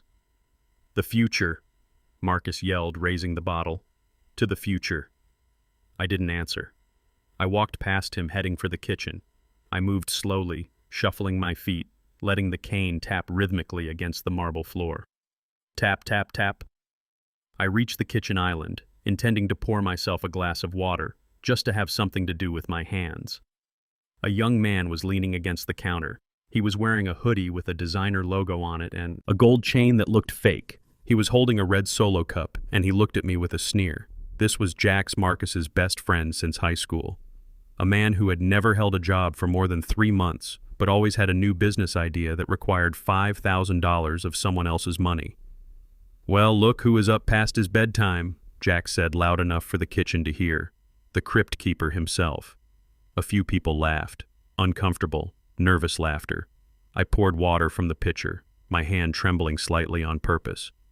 "Hello, Jax," I said politely. "Enjoying the party?" Jax laughed, pushing off the counter and stepping into my personal space. He smelled of marijuana and arrogance. "Enjoying it while you can." "Right, Pops." He smirked, leaning in close. "I heard the news Marcus told us. You are punching your ticket to the funny farm, Serenity Gardens, right? Nice place, soft walls." He poked my shoulder with a finger, hard enough to be disrespectful, gentle enough to claim it was a joke. "Don't worry, old man," Jax continued. "We will take good care of the house once you are gone. Marcus is going to turn this place into a real bachelor pad. We are going to put a DJ booth right where your piano is." I looked at him. I looked at the disrespect in his eyes. I looked at Marcus, who was watching from the doorway, laughing along with his friend, letting them mock the man who paid for the roof over their heads.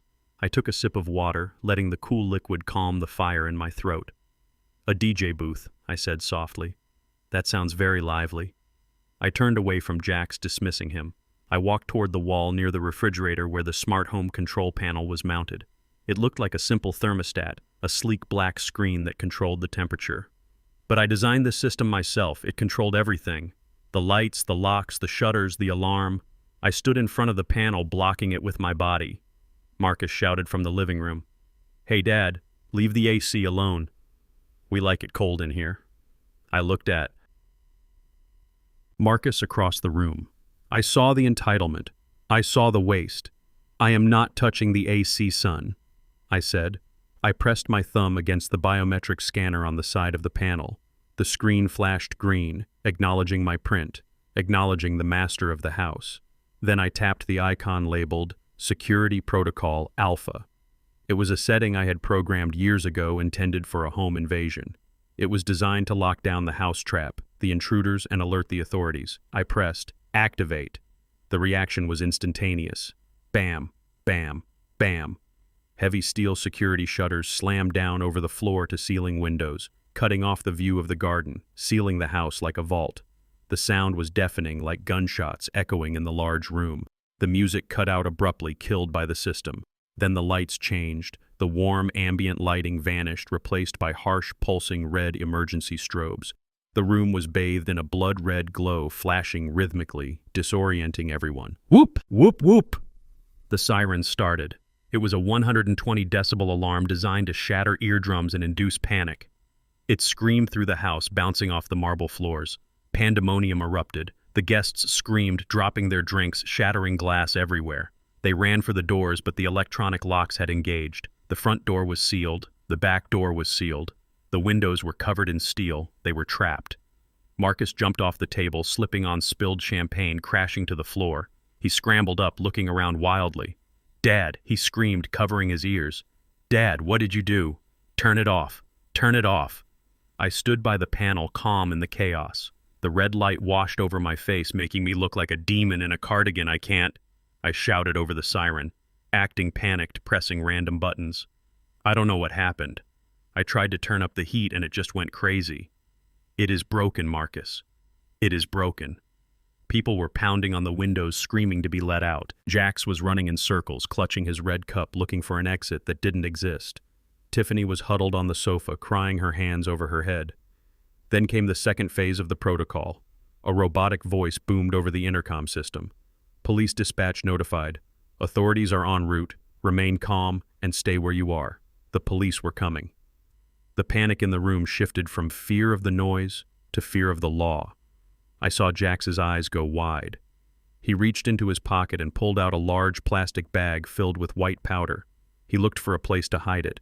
He ran to the potted plant in the corner and shoved it into the dirt. I saw another man throw a handgun under the sofa. They were cockroaches scattering when the light turned on, but there was nowhere to run. 3 minutes later, we saw the blue and red lights flashing through the cracks in the shutters. The sirens outside harmonized with the siren inside. I typed a code into the panel. The internal siren stopped. The red lights went solid, providing a harsh interrogation glare. The front door unlocked with a loud buzz.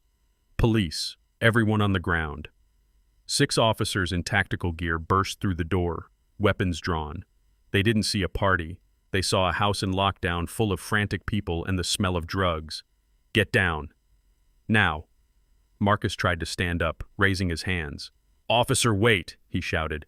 "It is my house." My dad set off the alarm by mistake. On the ground now, an officer swept Marcus's legs, kicking them out from under him. Marcus hit the floor hard, his face pressing into the rug he had been disrespecting minutes ago. Jax tried to sneak toward the back door. "Hey, you freeze!" 2 officers grabbed Jax, slamming him against the wall. They patted him down, finding a switchblade in his pocket. Then the officer looked at the plant where Jax had hidden his stash. Well, what do we have here?" the officer said, pulling out the bag of cocaine. The room was silent except for the heavy breathing of the guests and the sobbing of Tiffany. The sergeant, a man I recognized from the precinct, walked into the center of the room. He looked at the chaos, the spilled liquor, the drugs on the table, the weapon under the couch. "Who is the homeowner?" he barked. I stepped forward, leaning heavily on my cane, my hand shaking. "I am officer," I said, my voice trembling. "I am Desmond King." The sergeant looked at me. He saw a frail old man in a cardigan surrounded by thugs. He lowered his weapon. "Mr. King, are you all right? Did they hurt you?" I shook my head, eyes wide with fear. I don't know what happened, officer. I came downstairs for water, and there were all these people. They were yelling at me, pushing me. My son. Marcus, I pointed a shaking finger at Marcus, who was cuffed on the floor. He invited them. I told him not to. I told him I was tired, but he said I was just a crazy old man. And to go back to my room, I sniffled, wiping a fake tear. I tried to use the panel to call for help, but I got confused and set off the alarm. "I am so sorry. I just wanted them to leave. I was scared, officer. They were doing drugs in my kitchen." The sergeant's face hardened. He looked at Marcus with pure disgust. "Your father asked you to stop," the sergeant said to Marcus. "Dad, tell him?" Marcus screamed from the floor. "Tell him we were just having a party. It is a misunderstanding." "He is 72 years old," the sergeant shouted down at Marcus. "And you bring this trash into his house. You bring cocaine and weapons into his home." "It is not mine," Marcus wailed. "It is Jax's." "It is in your house," the sergeant said. "You are responsible." He turned to his men. "Clear them out. Start running IDs. Anyone with a warrant goes downtown. Cite the rest for trespassing and disturbing the peace. And book him." He pointed at Marcus for maintaining a disorderly house and constructive possession of narcotics. "No," Marcus screamed as they hauled him up. "No, you can't arrest me. I have a hearing on Friday. I am going to be his guardian." "Not anymore, you aren't," the sergeant said, pulling Marcus toward the door. "You can't even guard your own living room." I watched them drag my son out. He looked back at me, his eyes pleading, begging for me to intervene to tell them it was a mistake. I just stood there holding my glass of water. Tiffany was next trying to explain to an officer that she was the lady of the house, ma'am. "Unless your name is on the deed. You are just another guest," the officer said. "Take it outside." I walked over to the sergeant. "Officer," I said, pulling a card from my pocket. "Here is my lawyer's number. If you need anything, please call him. I am very shaken up. We will handle it." "Mr. King," the sergeant said gently, placing a hand on my shoulder. "You go get some rest. We will lock everything up tight." "Thank you," I whispered. I watched the last of them leave. The door closed. The silence returned. I looked around the ruined living room, the stains on the rug, the broken glass. It was a mess, but it was a clean mess. I walked to the panel and typed in a new code. The shutters rolled up slowly, revealing the moon. The red lights turned off, replaced by the soft, warm glow of the evening setting. I looked at the spot where Marcus had been lying on the floor. I took a sip of water. "I told you, Marcus," I said to the empty room. "I told you." I was tired of the noise. The morning sun was too bright for a man with a hangover and a fresh criminal record. Marcus had spent the night in a holding cell surrounded by drunks and petty thieves before Tiffany managed to scrape together enough cash from her secret stash to pay the bondsman. He walked out of the precinct at 8 in the morning, smelling of stale sweat and fear. But his mind was not on his hygiene or his legal troubles. His mind was on the clock. It was 9 o'clock, the deadline. Russo, the actor playing the role of the angry collector, had given him until noon to return the $300,000 or face the wrath of the mob. Marcus was vibrating with panic. He needed cash. He needed it fast, and he needed a lot of it. He drove his Porsche to the First National Bank downtown. It was the main branch, the one with the marble columns and the high ceilings, the one where I had kept my primary accounts for 40 years. Marcus walked in wearing sunglasses to hide his bloodshot eyes, clutching a leather portfolio under his arm. Inside that portfolio was his golden ticket, a durable power of attorney document granting him full access to my finances. It was a forgery, of course. He had cut and pasted my signature from an old birthday card onto a legal template he downloaded from a website. He thought it was foolproof. He thought that because I was old and because the document looked official, the bank would just hand over the keys to the vault. I was not there. I was sitting in my kitchen eating oatmeal and watching the security feed from the bank on my iPad. I have been a premium client at First National for 3 decades. I designed their regional headquarters. The branch manager is a man named Percival, who plays golf with me every Sunday. We had a very interesting conversation yesterday afternoon. I watched on the screen as Marcus approached the teller counter. He didn't go to the regular line. He went to the private wealth management window, the one reserved for clients with 7 figures or more. The teller was Ms. Gable, a stern woman with glasses on a chain who had been handling my deposits since Marcus was in diapers. She knew me, she knew my wife, and she knew exactly what Marcus was. I turned up the volume on the iPad. "Good morning, Ms. Gable," Marcus said, trying to charm her, trying to flash that smile that used to get him out of trouble in high school. "I am here to make a withdrawal on behalf of my father, Desmond King." Ms. Gable looked at him over the rim of her spectacles. She didn't smile. "Mr. King is not with you?" she asked. Her voice was dry, crisp, like counting fresh banknotes. "He is not feeling well." Marcus lied smoothly, leaning on the counter, lowering his voice to a conspiratorial whisper. "He had a bit of an episode last night. Confusion, you know. We are getting his affairs in order, handling the medical bills. I have the power of attorney right here." He slid the forged document across the marble counter with a flourish. "I need to withdraw $50,000 in cash," Marcus said, "and I need to transfer another $250,000 to this account number." He slid a second piece of paper over. It was the routing number for his offshore gambling account disguised as a medical holding company. Ms. Gable picked up the document. She looked at it for a long time. She held it up to the light. She ran her thumb over the signature. I watched Marcus sweating. He was tapping his foot on the floor, a nervous rhythm that echoed in the quiet bank. "Everything okay?" Marcus asked, his voice tight. "Just verifying the notary seal." "Mr. King," Mrs. Gable said without looking up. "Standard procedure for third-party transactions." She turned to her computer and began to type. The sound of her keystrokes was loud. Clack, clack, clack, like a judge's gavel hitting the block. Marcus looked at his watch. It was 9:15. He had less than 3 hours. Ms. Gable stopped typing. She frowned at the screen. She typed again, harder this time. "Is there a problem?" Marcus asked, sweat now beading on his forehead. Ms. Gable looked up. Her face was unreadable. "Mr. King, I am afraid I cannot process this transaction." Marcus laughed, a nervous, high-pitched sound. "What do you mean you can't process it? The money is there. I saw the balance yesterday. It is over $2 million. Ms. Gable turned the monitor slightly so Marcus couldn't see it. "The balance is not the issue, Mr. King," she said coldly. "The issue is the status of the account. As of 8:30 this morning, the risk management algorithm flagged your father's accounts for suspicious activity." "Suspicious activity," Marcus stammered. "What kind of activity?" "Internal fraud," Ms. Gable said. Her eyes locked onto his. The system detected an unauthorized attempt to access the secure vault credentials, followed by a series of irregular login attempts from an unrecognized device. And given the large sum you are requesting, combined with a power of attorney document that was not filed in our presence, the system has initiated a protocol red, Marcus whispered. "It means a total asset freeze," Ms. Gable said. "No withdrawals, no transfers, no checks. The accounts are locked. Mr. King, pending a full forensic audit and a personal confirmation from the account holder in the presence of a federal officer." Marcus looked like he had been punched in the gut. "You locked the money," he screamed, his voice echoing off the marble walls, drawing stares from the security guards. "You can't do that. I need that money. It is an emergency. My father is sick." "If your father is sick, I suggest you take him to a hospital," Ms. Gable said, calm as a glacier. "But you are not walking out of here with his money. Not today." Marcus slammed his hand on the counter. "Call him," he shouted. "Call Desmond right now. He will tell you. He will authorize it." Ms. Gable picked up the phone slowly. She dialed my number, the one on file.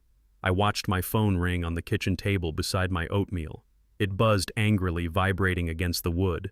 Marcus watched Ms. Gable holding the receiver to her ear. "It is ringing," she said. I let it ring. Once, twice. 3 times. Then I reached out and pressed the red button, declining the call. "He is not answering," Ms. Gable said, hanging up. "He is probably sleeping," Marcus yelled. "He is old." "Try again." "I cannot try again." "Mr. King," Ms. Gable said, "protocol dictates that if the account holder is unreachable during a fraud alert, we must assume the worst. The freeze stands until Mr. King comes into the branch personally with identification." Marcus looked at the clock. 9:30. He grabbed the forged document off the counter, stuffing it back into his portfolio. "This is ridiculous," he spat. "You are making a mistake. I am going to sue this bank. I am going to have your job." "You are welcome to try," Ms. Gable said, turning back to her computer. "Next in line, please." Marcus stormed out of the bank looking like a man whose parachute had failed to open. I chuckled, turning off the iPad. He thought it was a computer glitch. He thought it was an algorithm. He didn't know that. At 8 a.m. sharp, I had walked into Percival's office through the back door and signed a very different set of documents. I didn't just freeze the account, I emptied it. I moved every dime, every stock, every bond out of my personal accounts. I transferred the entire liquid value of my estate, roughly $12 million, into an irrevocable blind trust. And the best part was the beneficiary.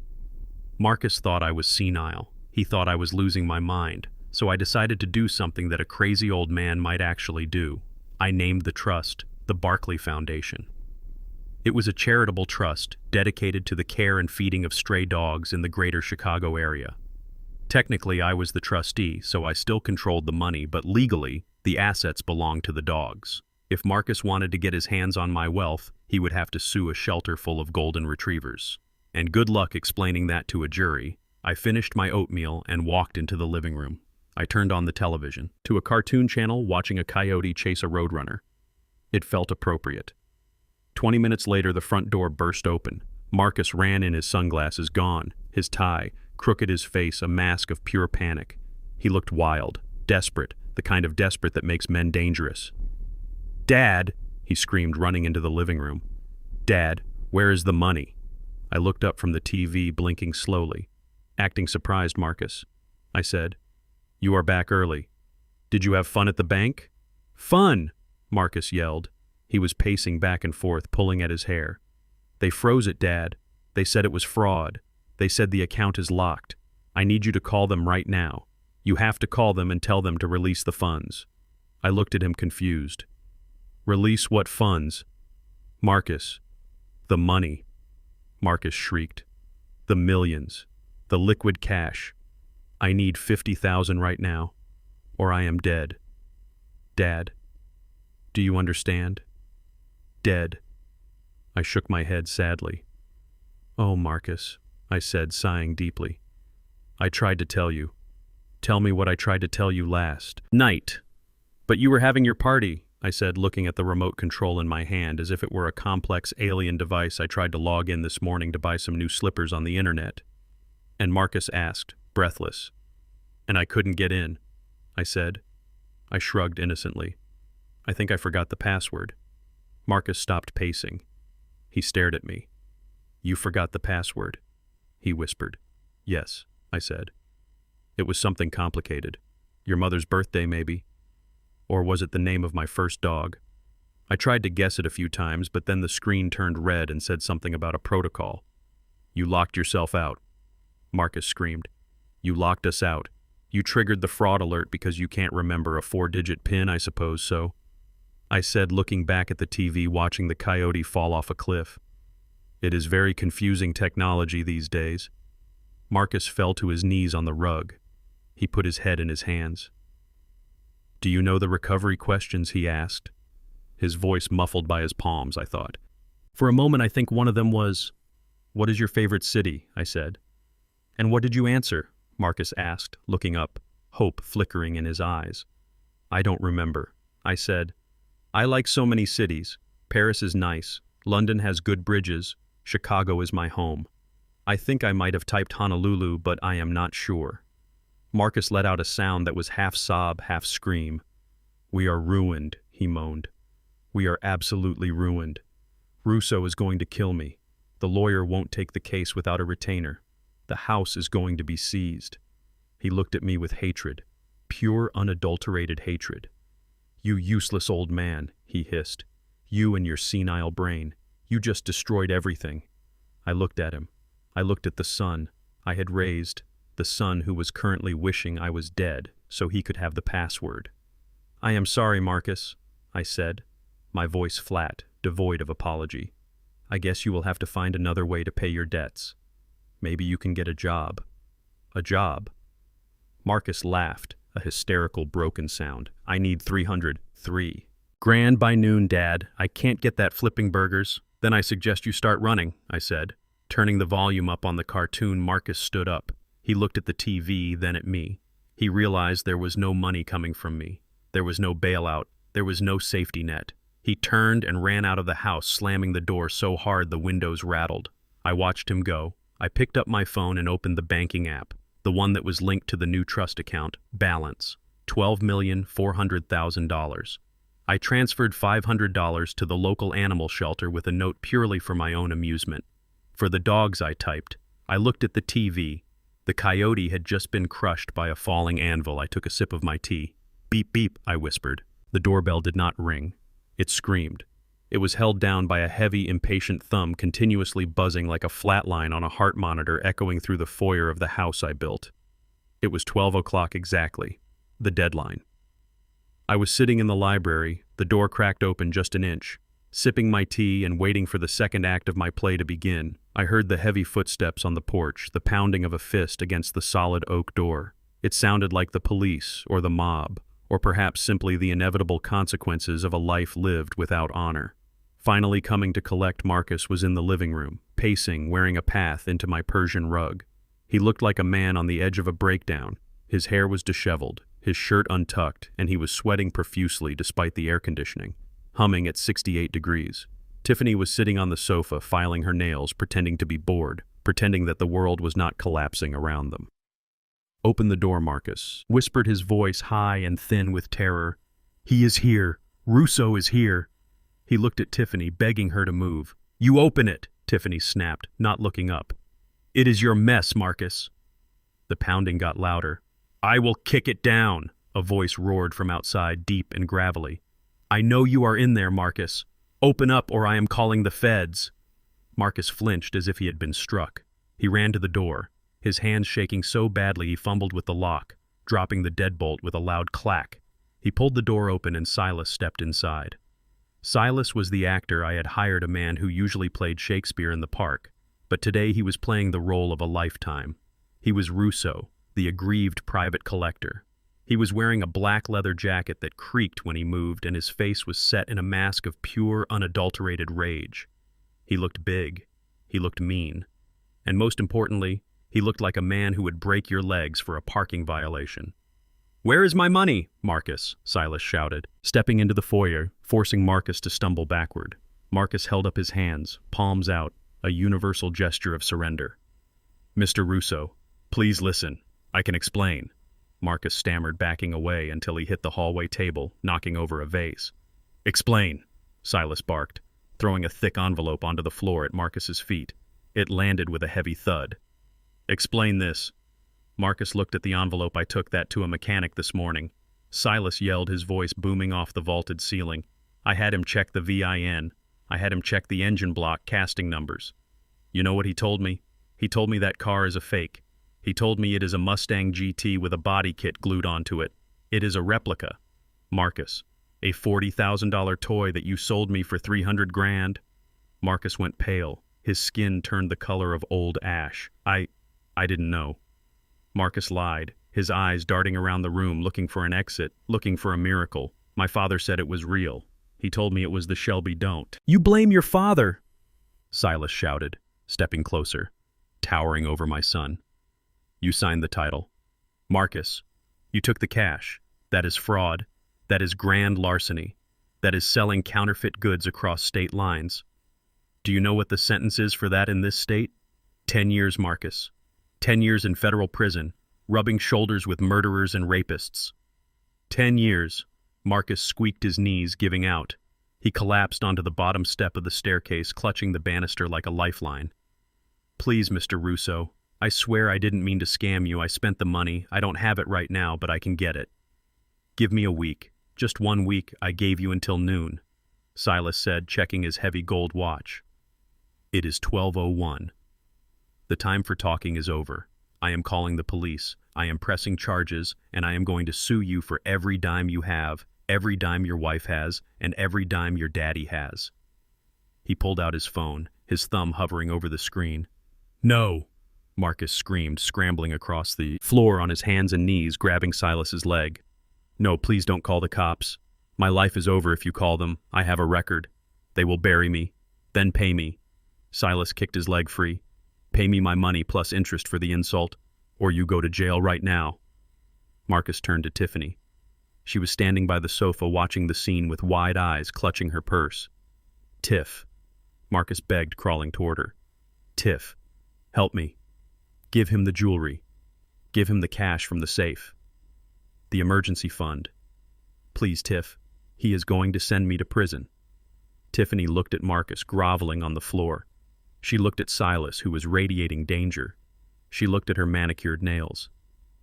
"I don't have any money, Marcus," she said, her voice cold and flat. "What?" Marcus stared at her, stunned. "You have the necklace, you have the rings, you have the cash we took from the account." "I spent it," Tiffany lied smoothly. "I paid off my student loans. I sent some to my mother. It is gone, Marcus. And the jewelry is fake, just like your car. Pawned the real stuff years ago. It was a lie, of course. She had a stash of cash hidden in the lining of her suitcase, I knew, because I had seen her hide it on the hidden cameras. But she wasn't going to waste her escape fund on a sinking ship. "You are lying," Marcus screamed. "You are lying to save yourself. You are the criminal." "Marcus," Tiffany spat, stepping back, revulsion on her face. "Don't drag me into your fraud. I didn't sign the title. You did. If you go to jail, that is your problem." Marcus looked at her, seeing his wife for the first time, seeing the predator underneath the makeup. He looked at Silas, who was dialing 3 digits on his phone. 9-1. "Wait!" Marcus screamed, tears streaming down his face. Wait. I decided it was time. I opened the library door and stepped out, leaning heavily on my cane, acting confused and frail, squinting against the light. What is all this shouting? I asked, my voice tremulous, playing the part of the disturbed old man. I am trying to nap. Marcus, who is this man? Why? Is he yelling? Marcus looked up, hope flickering in his eyes, a desperate, wild hope. Dad, he choked out. Dad, help me.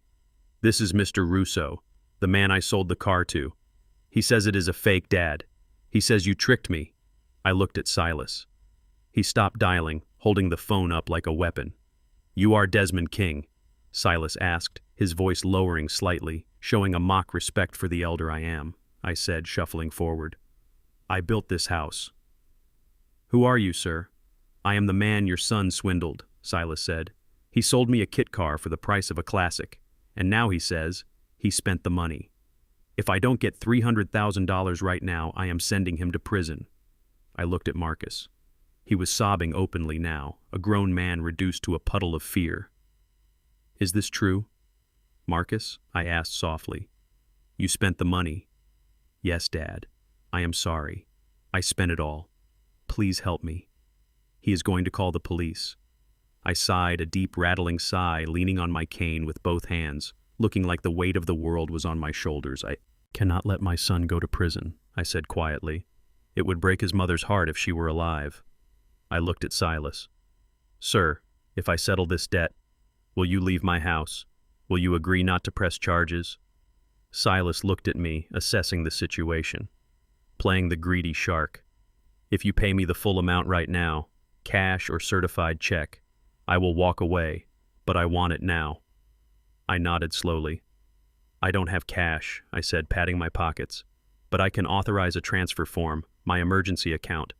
It is the only one I have left that isn't frozen. Marcus gasped. Dad, you would do that. You would save me. I looked at him with sad, tired eyes. You are my son, Marcus, I said. I have to protect you, even when you are a fool. I reached into the inside pocket of my cardigan. I pulled out a folded piece of paper and a gold fountain pen. I need to document this, I said, my hands shaking slightly. I need to make sure the bank understands this is a legitimate transaction to resolve a legal dispute so they don't flag it as fraud again. I unfolded the paper. It was a single sheet of dense legal text, typing single-spaced. Marcus, I need you to sign this, I said, holding it out to him. It is an authorization form. It tells the bank that you accept responsibility for the transaction and that the debt is settled. It clears me of any liability so the freeze can be lifted. Marcus didn't read it. He couldn't read it through his tears and his panic. He saw a lifeline. He saw a way out of the cage. Give it to me, he said, snatching the pen. Give it to me.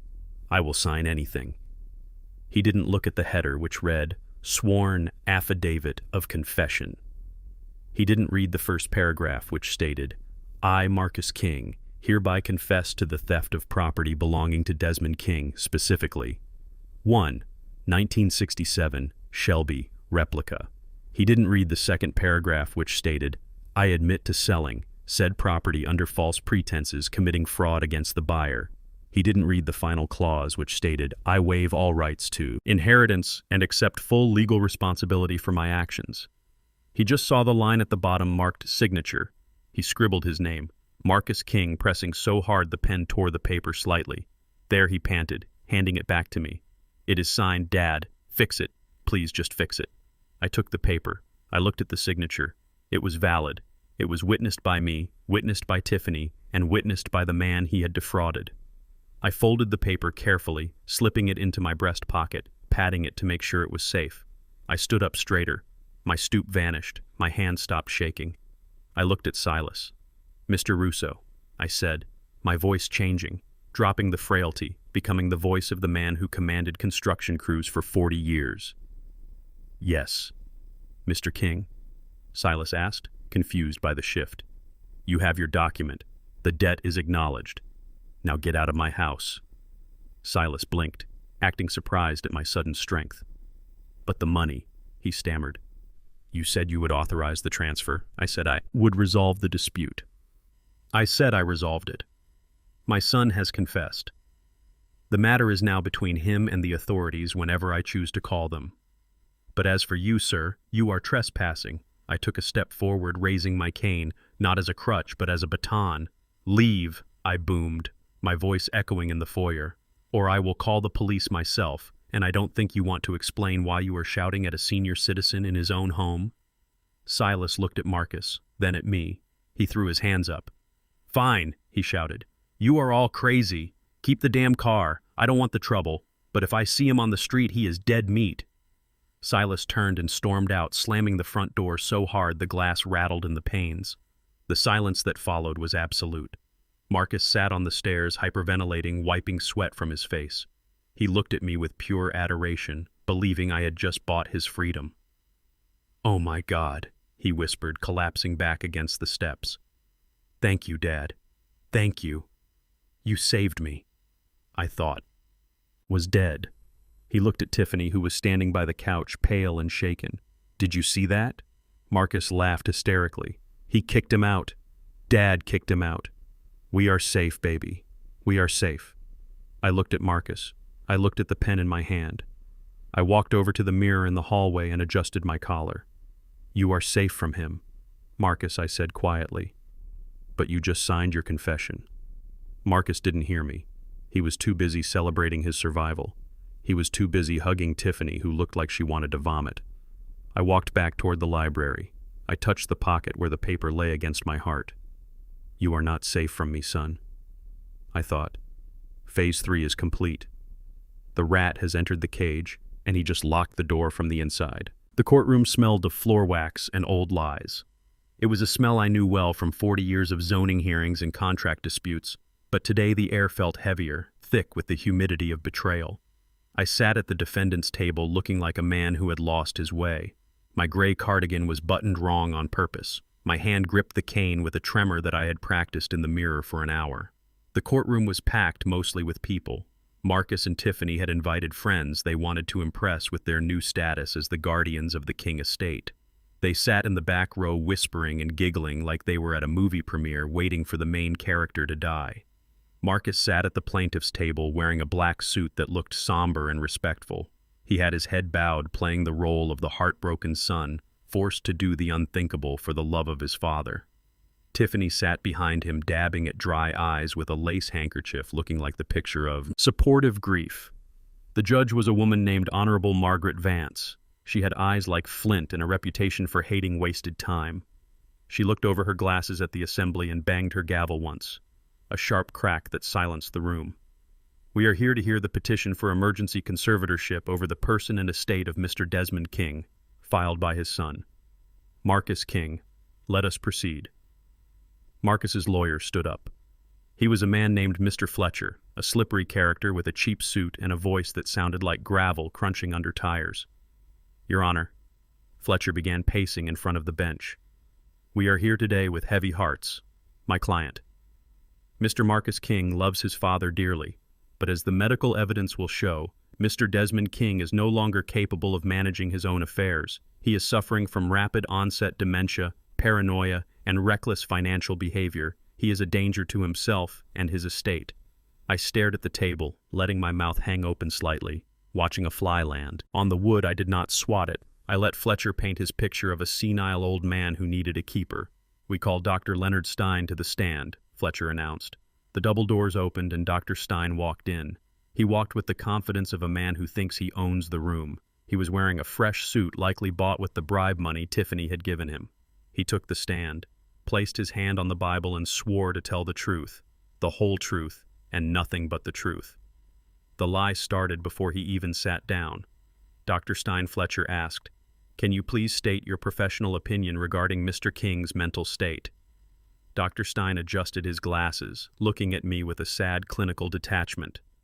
"In my professional opinion," Dr. Stein said, his voice smooth and practiced, "Mr. Desmond King is suffering from advanced frontotemporal dementia. He exhibits severe memory loss, confusion, and aggressive outbursts. During my examination, he could not recall the current year or draw a simple clock face. He believes his house is collapsing due to structural failure, which is a classic delusion of architectural grandeur turning inward. He is mentally incompetent." "Your Honor." Marcus wiped a tear from his eye. nodding solemnly. Tiffany reached out and squeezed his shoulder, a perfect tableau of familial concern. And regarding his finances, Fletcher pressed. He is reckless, Dr. Stein continued. He squandered hundreds of thousands of dollars on impulse purchases.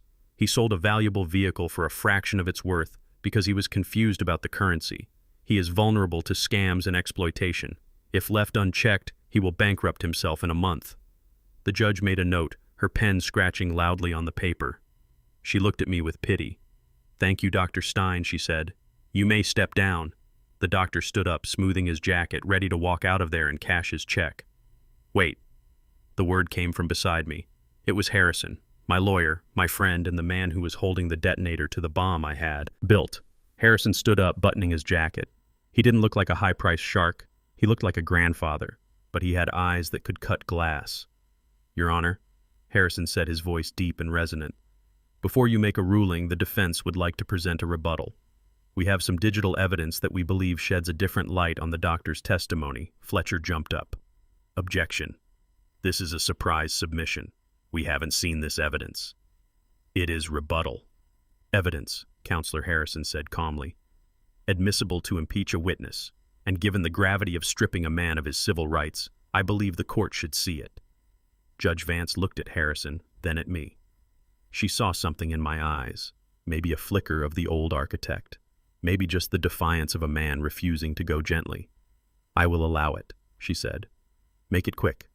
Counselor, Harrison walked to the center of the room. He placed a laptop on the evidence table and connected it to the large monitors mounted on the walls of the courtroom. Please watch the screens, Harrison said. The room went dim as the lights were lowered. The first video flickered to life. It was grainy, taken from a long-distance lens, but the faces were clear. It was the parking lot of the apartment complex I had visited. The timestamp was from 3 days ago. On screen, Tiffany King stood next to her Mercedes. She was handing a thick white envelope to a man. The camera zoomed in. The man opened the envelope, revealing a stack of $100 bills. Then the camera panned. Walking out of the shadows of the apartment building was Dr. Leonard Stein. He wasn't wearing his suit. He was wearing casual clothes, looking nervous. He took the envelope from the man and shook his hand. Then he walked over to Tiffany and they exchanged a nod. The audio was faint, but readable subtitles appeared on the screen. Tiffany, make sure the report says dementia. Make it irreversible. Stein, for 50 grand. Mrs. King, I will say he thinks he is Napoleon. Courtroom erupted. Gasps filled the air like balloons popping. Dr. Stein froze halfway to his seat, his face draining of color, turning a sickly shade of gray. Marcus spun around, looking at Tiffany, who had gone rigid, her hand frozen halfway to her mouth. Harrison didn't stop. He pressed a key. The second video played. This one was high definition, crisp and clear. It was from the security camera in my garage. The timestamp was 5 days ago. Marcus and Tiffany stood by the hood of my Shelby GT 500. The real one, or so they thought. They were counting stacks of cash. Marcus, we are rich, baby. 300 large. Tiffany, the old man won't even notice. He is too busy looking at blueprints. We sell the car, we pay off Vinny, and we use the rest to buy the doctor. Marcus, what if he finds out Tiffany? Who is he going to tell? He is senile. Remember? The audio echoed in the silent courtroom, mocking the solemnity of the proceedings. The jury, if there had been one, would have convicted them on the spot, but this was a bench hearing, and Judge Vance looked like she was about to explode. Harrison pressed the key one last time. The third video appeared. It was from yesterday, in my library. It showed Marcus crawling on the floor, begging me to save him from Silas. It showed him crying, admitting he stole the car, admitting he committed fraud. Then it showed the document, the affidavit. I watched myself on screen, handing Marcus the pen. Desmond, you have to sign this to authorize the transfer. Marcus, give it to me. I will sign anything. The camera zoomed in on the document as Marcus signed it. The header was clearly visible. Sworn, confession of theft and fraud. Harrison paused the video on the final frame. Marcus's signature, bold and desperate. Harrison turned to the judge. Your Honor, Harrison said, his voice cutting through the stunned silence. Dr. Stein testified that my client cannot draw a clock or remember the year. Yet the evidence shows a man capable of documenting a conspiracy, uncovering bribery, and securing a confession from his own son. Harrison pointed at Dr. Stein, who was now trembling so hard his knees were knocking together. Dr. Stein is not here to give a medical opinion. He is here because he was paid $50,000 of Mr. King's stolen money to perjure himself. And Marcus King is not here to protect his father. He is here to finish robbing him. Judge Vance stood up. Her chair scraped loudly against the floor, sounding like a gunshot. She looked at Dr. Stein. Her eyes were blazing. "Dr. Stein," she said, her voice low and dangerous. "You are in my courtroom, lying under oath, conspiring to strip a citizen of his rights. I can explain," Dr. Stein stammered, sweat pouring down his face. "It is a deep fake. It is Bailiff," the judge shouted. "Arrest this man immediately for perjury, conspiracy, and fraud." Two bailiffs moved in, flanking Dr. Stein. They grabbed his arms, pulling him out of the witness box. He didn't fight. He couldn't. His legs had given out. He was dragged away, screaming that he was framed, that he was forced. Click. Click. The sound of handcuffs latching onto his wrists was the sweetest music I had heard in years. The judge turned her gaze to the plaintiff's table. Marcus was shaking visibly. Shaking.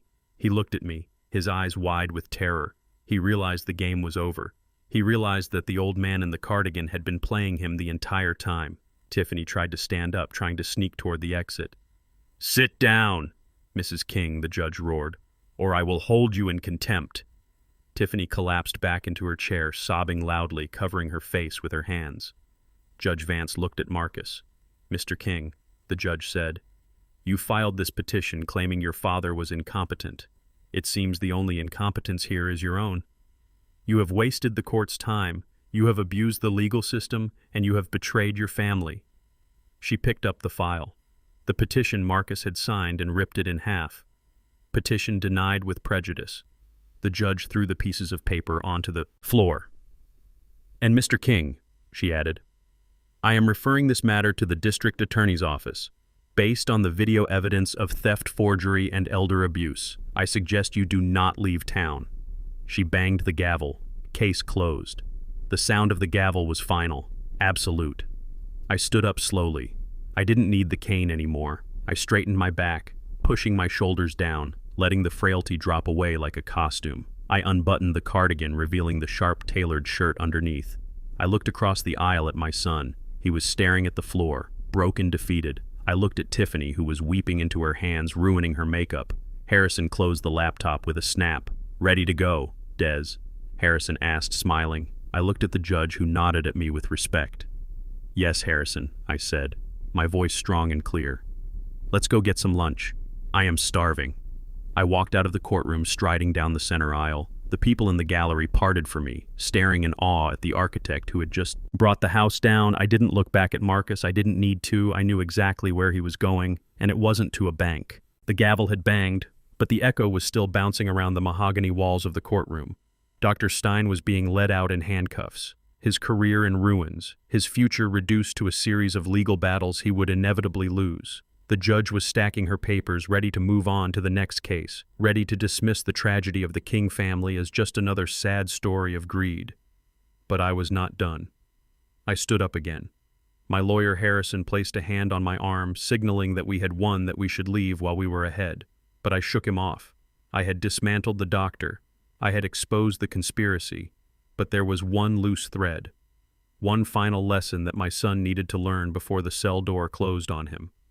"Your Honor," I said, my voice projecting to the back of the room without shouting, "I have one final clarification regarding the assets in question." Judge Vance looked over her spectacles. She was tired, but she respected the way I carried myself. "Mr. King, the petition has been denied. You are free to go. What more is there to say?"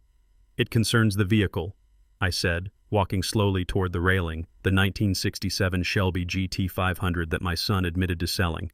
He claims he sold it for $300,000 to a private collector. Marcus looked up from the table. His face was a mask of misery. He thought I was going to rub it in. He thought I was going to lament the loss of my beloved Eleanor. "Yes," the judge said, checking her notes. "The theft of the vehicle is being referred to the district attorney. It is a grand larceny charge, Mr. King. We are aware of the value. That is just it." "Your Honor," I said, leaning on my cane, looking directly at Marcus, "I want the court and the district attorney to be clear on exactly what was stolen. Because if you charge him with stealing an $800,000 car, the charge will not stick. The room went quiet. Marcus frowned, confusion cutting through his panic. "What are you talking about?" Marcus muttered. "It was the Shelby I sold." "The Shelby?" I turned to him, smiling a small, sad smile. "No, Marcus, you didn't." I looked back at the judge. "Your Honor, the car that was parked in my garage, the car that my son stole and sold to a third party, was not a 1967 Shelby GT 500. It was a replica." A collective gasp went through the gallery. "A replica," the judge repeated. "Yes," I said. "I love the original. Eleanor too much to let her sit in a garage where the humidity fluctuates, where mice might chew the wiring. I donated the real Shelby to the Peterson Automotive Museum in Los Angeles 2 years ago.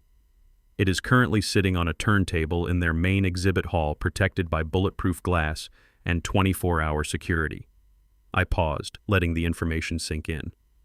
"The car in my garage was a kit car." I continued. "It was built on a 1990 Ford Mustang chassis. I bought the kit online for $12,000. I spent another $8,000 on the paint and the interior to make it look authentic. It was a project. Car A toy I used for Sunday drives to get ice cream. It had a fiberglass body and a crate engine." I looked at Marcus. "You sold a $20,000 Ford Mustang with a body kit for $300,000. Marcus's mouth fell open. He looked like a fish gasping for air on a dock. "No," he whispered. "No, that is impossible. It looked real. It sounded real. It sounded real because I installed a customized exhaust system." I said, "But if you had ever bothered to open the hood, Marcus, if you had ever taken 5 minutes to learn about the things I loved, you would have seen the difference. You would have seen the modern alternator. You would have seen the fuel injection system instead of carburetors. But you didn't look, did you? You just saw a dollar sign." I turned back to the judge. "So, Your Honor, my son did not steal an $800,000 asset. He stole a $20,000 used car." Marcus started to laugh. It was a hysterical, broken sound, hope flooding back into his eyes. "Did you hear that?" he shouted, jumping up, pointing at his lawyer. "Did you hear that? It was a replica. It was a cheap knockoff. The value is only 20 grand. That drops the charge. It is not grand larceny in the first degree anymore. It is a lower-class felony, maybe even a misdemeanor, if we argue depreciation." He looked at Tiffany, grabbing her arm. "We are saved, Tiff. It is just a petty theft charge. I can plead that down. I can get probation." Tiffany looked at him, then she looked at me. She saw the look in my eye. She saw that I hadn't played this card to save him. Harrison stood up, then clearing his throat. "Actually, Your Honor," Harrison said, his voice cutting through Marcus's celebration, "I believe the defendant is missing the point of the law." Marcus froze. "What point?" Harrison picked up a law book from the table, thumbing through the pages casually. "If you had stolen the car and kept it," Harrison said, looking at Marcus, "the charge would indeed be based on the actual value of the item, roughly $20,000. A slap on the wrist, essentially. Harrison snapped the book shut. "But you didn't keep it. Marcus, you sold it. You represented it as a genuine 1967 Shelby GT 500 to a buyer. You provided forged documentation claiming it was authentic, and you accepted $300,000 in cash based on that lie." Harrison turned to the judge. "That is not just theft, Your Honor. That is fraud by deception. It is obtaining property by false pretenses. And because the transaction crossed state lines and involved a sum over $100,000, it is a federal crime." The blood drained from Marcus's face so fast I thought he was going to faint. "He didn't just steal from his father," Harrison continued. "He defrauded the buyer, Mr. Russo. He sold a counterfeit good for 15 times its value, that $300,000 he pocketed. That is the proceeds of fraud." The judge nodded, her face grim. "Mr. Harrison is correct," she said, looking at Marcus. "You are not just facing charges for stealing the car. Mr. King, you are facing charges for swindling the buyer. You took $300,000 for a $20,000 item. That is a Class 1 felony. The mandatory minimum sentencing guidelines are actually harsher than if you had just stolen the real car." Marcus gripped the edge of the table, his knuckles white. "But I didn't know," he stammered. "I thought it was real. I didn't mean to scam him." "Ignorance of the nature of the stolen goods is not a defense for fraud," the judge said coldly. "You represented it as real. You forged a title saying it was real. You profited as if it were real. The law judges you on your intent and your gain. You gained $300,000 illegally. I stepped forward again, looking at my son. And there is one more thing, Marcus, I said softly. He looked at me, his eyes filled with tears and terror. The buyer, I said.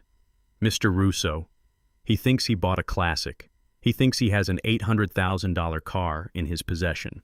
When he finds out it is a fake, when he takes it to a mechanic and realizes he paid a fortune for a fiberglass toy, he is not going to be happy. Marcus remembered Silas. He remembered the leather jacket, the shouting, the threat of violence. He remembered the deadline. He is going to kill me, Marcus whispered, the words barely audible. He is going to kill me, Dad. He is a mobster. He said he would break my legs. I shrugged, adjusting my cufflink. Well, I said, you better hope the police get to you before Mr. Russo does, because the police will only put you in a cell. Mr. Russo might put you in the trunk of that replica. Marcus spun around to his lawyer, grabbing his lapels. You have to get me into protective custody, he screamed.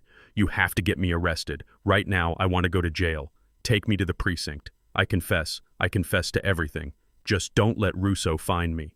The lawyer peeled Marcus's hands off his suit, looking at him with disgust. Get a hold of yourself, the lawyer hissed. I looked at Tiffany. She was sitting very still, staring at the wall. She realized that the money she had spent, the jewelry, the Porsche, it was all bought with the proceeds of a massive fraud. The forensic accountants would be coming for everything. She would be stripped bare. I walked over to the plaintiff's table, leaning down so only Marcus could hear me. You sold my car for pennies on the dollar, I whispered, because you didn't know its value.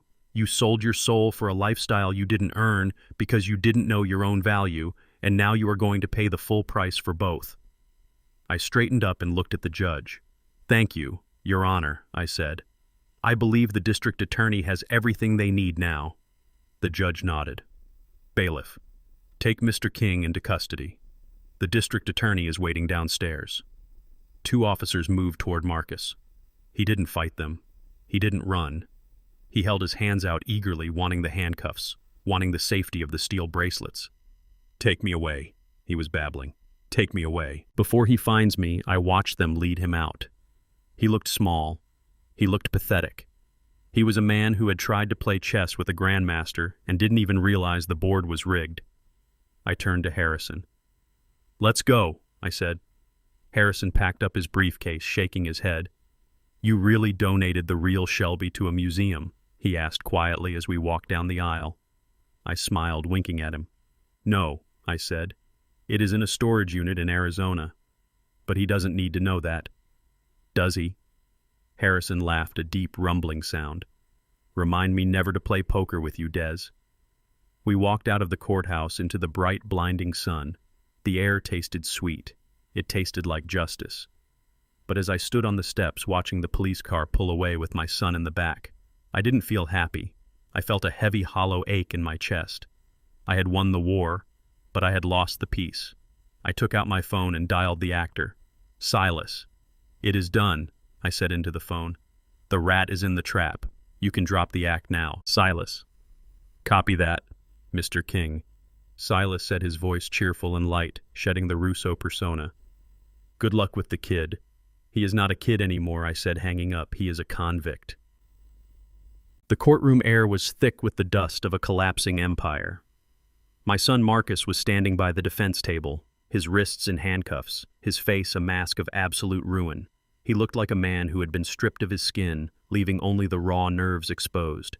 He was waiting to be taken away to be processed for fraud and grand larceny, terrified of a mobster who didn't exist, and a prison sentence that very much did. But the demolition was not finished yet. There was one more pillar standing, one more structural support that needed to be knocked out before the whole rot could be cleared away. Tiffany. She sat in the front row, her knuckles white as she gripped her designer handbag, the bag bought with my money, the bag that held the secrets of her betrayal. She was watching Marcus being cuffed, and I could see the wheels turning behind her eyes. She was calculating the odds. She was running the numbers just like a cold-hearted actuary trying to decide if the liability was worth the asset. She decided it wasn't, Your Honor. Tiffany screamed, jumping to her feet. Her voice was shrill, shattering the somber mood of the court. I want to make a statement. I am a victim here. The judge looked up, startled by the outburst. The bailiffs moved a step closer, their hands resting on their belts. "Sit down, Mrs. King," the judge ordered. "This is not your hearing." "No, I won't sit down," Tiffany yelled, pointing a manicured finger at her husband, at the man she had promised to love and cherish for richer or for poorer. "You have to listen to me. I didn't know anything about the car. I didn't know about the forgery. Marcus lied to me. He told me his father gave it to him. He told me it was a gift." Marcus spun around the chains on his wrists, clinking softly. He stared at her, his mouth opening and closing like a fish pulled from the water. "Tiff," he whispered. "What are you doing?" "He forced me," Tiffany cried, tears streaming down her face. Now practiced theatrical tears that she could summon on command. "He is abusive. Your Honor, he has a gambling problem. He owes money to dangerous people. He threatened me. He said if I didn't help him spend the cash, if I didn't help him set up the doctor's appointments, he would hurt me. I was terrified for my life." The courtroom went silent. The press in the back row started typing furiously, sensing a new angle to the tragedy, the beautiful wife trapped by the criminal husband. It was a compelling narrative. It was a lie, but it was compelling. Marcus looked at her, and for the first time in his life I saw the boy inside. The man break. The arrogance was gone. The entitlement was gone. All that was left was the heartbreak of a man realizing that the woman he sold his soul for was the one holding the knife. "Tiff," Marcus choked out, his voice breaking. "How can you say that? We did this together. You picked out the car. You picked out the necklace. You told me to sell the Shelby." "Liar!" Tiffany shrieked, recoiling as if he had struck her physically. "You are a liar and a thief. I tried to stop you, begged you to talk to your father, but you are sick, Marcus. You are a sociopath." She turned to me, her eyes wide and pleading. "Desmond, please tell them," she begged. "You know me. You know I love you. I tried to protect you from him. He locked me out of the accounts. He forced me to go along with the conservatorship. He said he would put me on the street if I didn't sign the papers." I looked at her. I looked at the diamond necklace still around her throat, the tangible proof of her complicity. She was good. I had to give her that. She was a survivor, a cockroach who would crawl over the dead body of her husband to reach the safety of the baseboards. I stood up slowly, leaning on my cane. "Your Honor," I said, my voice low and rumbling, catching the attention of every ear in the room. "Before you consider Mrs. King's statement as fact, I believe there is one final piece of evidence that needs to be heard." The judge looked at me weary but intrigued. "Mr. King, the defendant is already in custody. What more is there?" "It goes to the character of the witness," I said, "and to the conspiracy against my estate. My lawyer has a recording."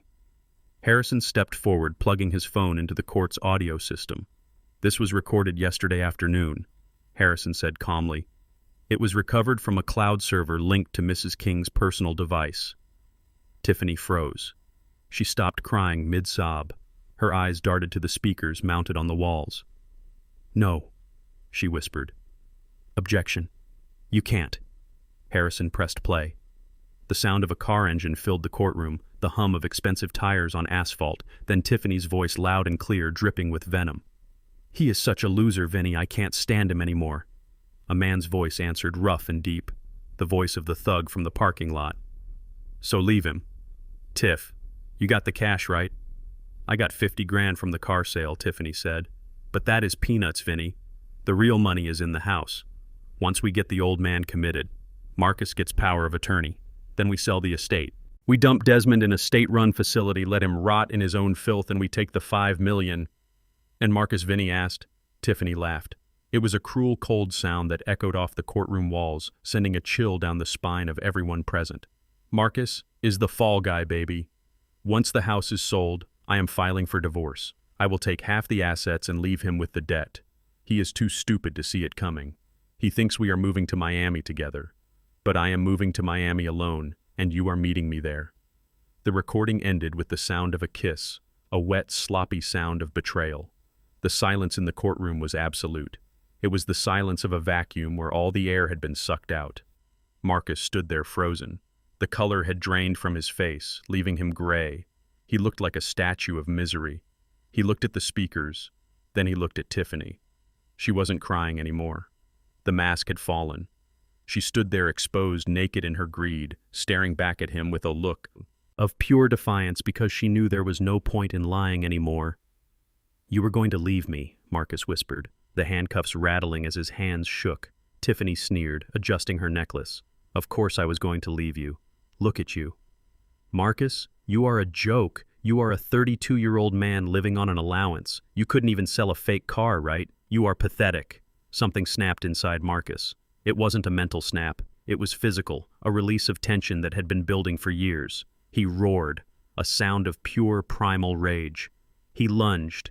He didn't care about the bailiffs. He didn't care about the judge. He moved with a speed I didn't know he possessed, fueled by the absolute destruction of his world. He threw himself across the divider separating the defendant's table from the gallery. "Marcus, no!" I shouted, but I didn't move to stop him. He crashed into Tiffany, tackling her to the floor. The bench she was sitting on toppled over with a loud crash. Her purse flew open, spilling lipstick and lies across the floor. "You witch!" Marcus screamed, his hands finding her hair, finding the expensive silk of her dress, tearing at it. "You ruined me. I gave you everything I stole for you. Get off me!" Tiffany shrieked, clawing at his face, her nails leaving bloody streaks down his cheeks. "Help me! He is killing me!" The bailiffs swarmed in a sea of uniforms and shouting, "Get off her now, Taser! Taser!" They grabbed Marcus, pulling him off his wife, but he held on. He was biting, kicking, screaming, like a wild animal caught in a trap. "I gave you everything," Marcus howled as they dragged him back. They slammed him into the wall, pinning him hard. Tiffany scrambled backward on the floor. Her dress ripped, her hair wild, her nose bleeding. She looked at him with hatred. "You are nothing," she spat, wiping blood from her lip. "You are a broke loser, just like your father." That was the wrong thing to say. The judge was standing, banging her gavel repeatedly, order screaming for order. "Arrest them both." She commanded, "Arrest everyone." 2 more officers ran in, grabbing Tiffany. She tried to fight them, swinging her bag, hitting an officer in the face. "Get your hands off me," she screamed. "I am the victim here. I am the victim. You are under arrest for conspiracy to commit fraud and assault," the officer said, spinning her around and slapping cuffs on her wrists. I stood by the railing, watching the chaos. It was a tragedy, Shakespearean in its scope, a husband and wife tearing each other apart in a court of law, destroying what little dignity they had left. Marcus was crying now, slumped against the wall, held up by 2 bailiffs. He looked at me across the room. "Dad," he sobbed. "Dad, please." I looked at him. I looked at the blood on his face, the orange jumpsuit awaiting him, the ruin of his life. I didn't feel joy. I didn't feel victory. I felt the heavy burden of a father who had failed to teach his son the most important lesson of all.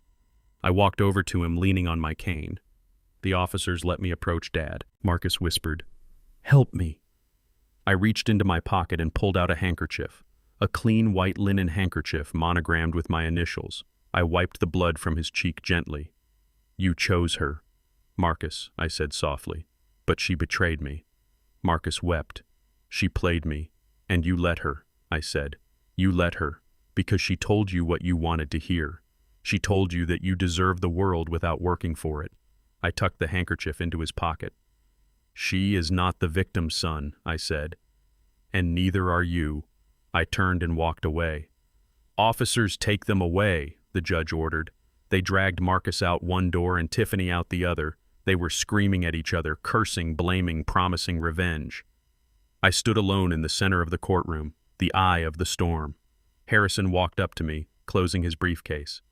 "Are you okay, Des?" he asked. I looked at the empty doors. "I just evicted the tenants." "Harrison," I said, "now it is time to clean the house." The heavy steel door of the Cook County Jail does not creak, it booms. It is a sound designed to intimidate, a sound that vibrates in your chest and tells you that you have crossed a line from the world of the living into the world of the forgotten. I stood in the visitation room waiting. It was a cold, sterile box painted a shade of green that reminded me of old hospital corridors. The air smelled of industrial cleaner and unwashed bodies, a scent that no amount of ventilation could scrub away. I was wearing my charcoal suit, the one I usually reserve for board meetings or funerals. It felt appropriate today because, in a way, this was both. I was here to conduct the final business of my fatherhood, and I was here to bury the image of the son I thought I had raised. I sat on a metal stool, bolted to the floor, looking through a thick pane of scratched plexiglass. On the other side was an empty chair waiting for an occupant. I checked my watch. It was 10 in the morning. The sun was shining outside. But in here, there was no sun. Only the buzzing of fluorescent lights that flickered like a dying heartbeat. The door on the other side buzzed loudly. A heavy mechanical sound. Marcus walked in. He was not the man who had stood on my coffee table spraying champagne 2 nights ago. He was not the man who had driven a Porsche with the arrogance of a king. He was inmate number 7429. He was wearing an orange jumpsuit that was 2 sizes too big, hanging off his frame like a sack.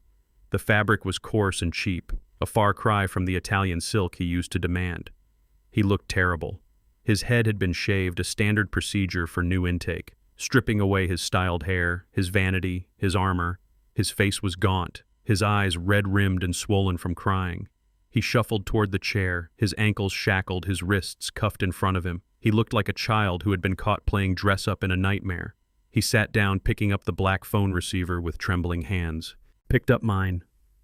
The plastic was cool against my ear. "Dad," Marcus whispered. His voice was tinny, distorted by the cheap electronics. "Dad, you came." I looked at him. I looked for the defiance. I looked for the anger. But there was nothing left. Just fear. Raw, naked fear. "I came. Marcus," I said simply. "Get me out of here." "Dad?"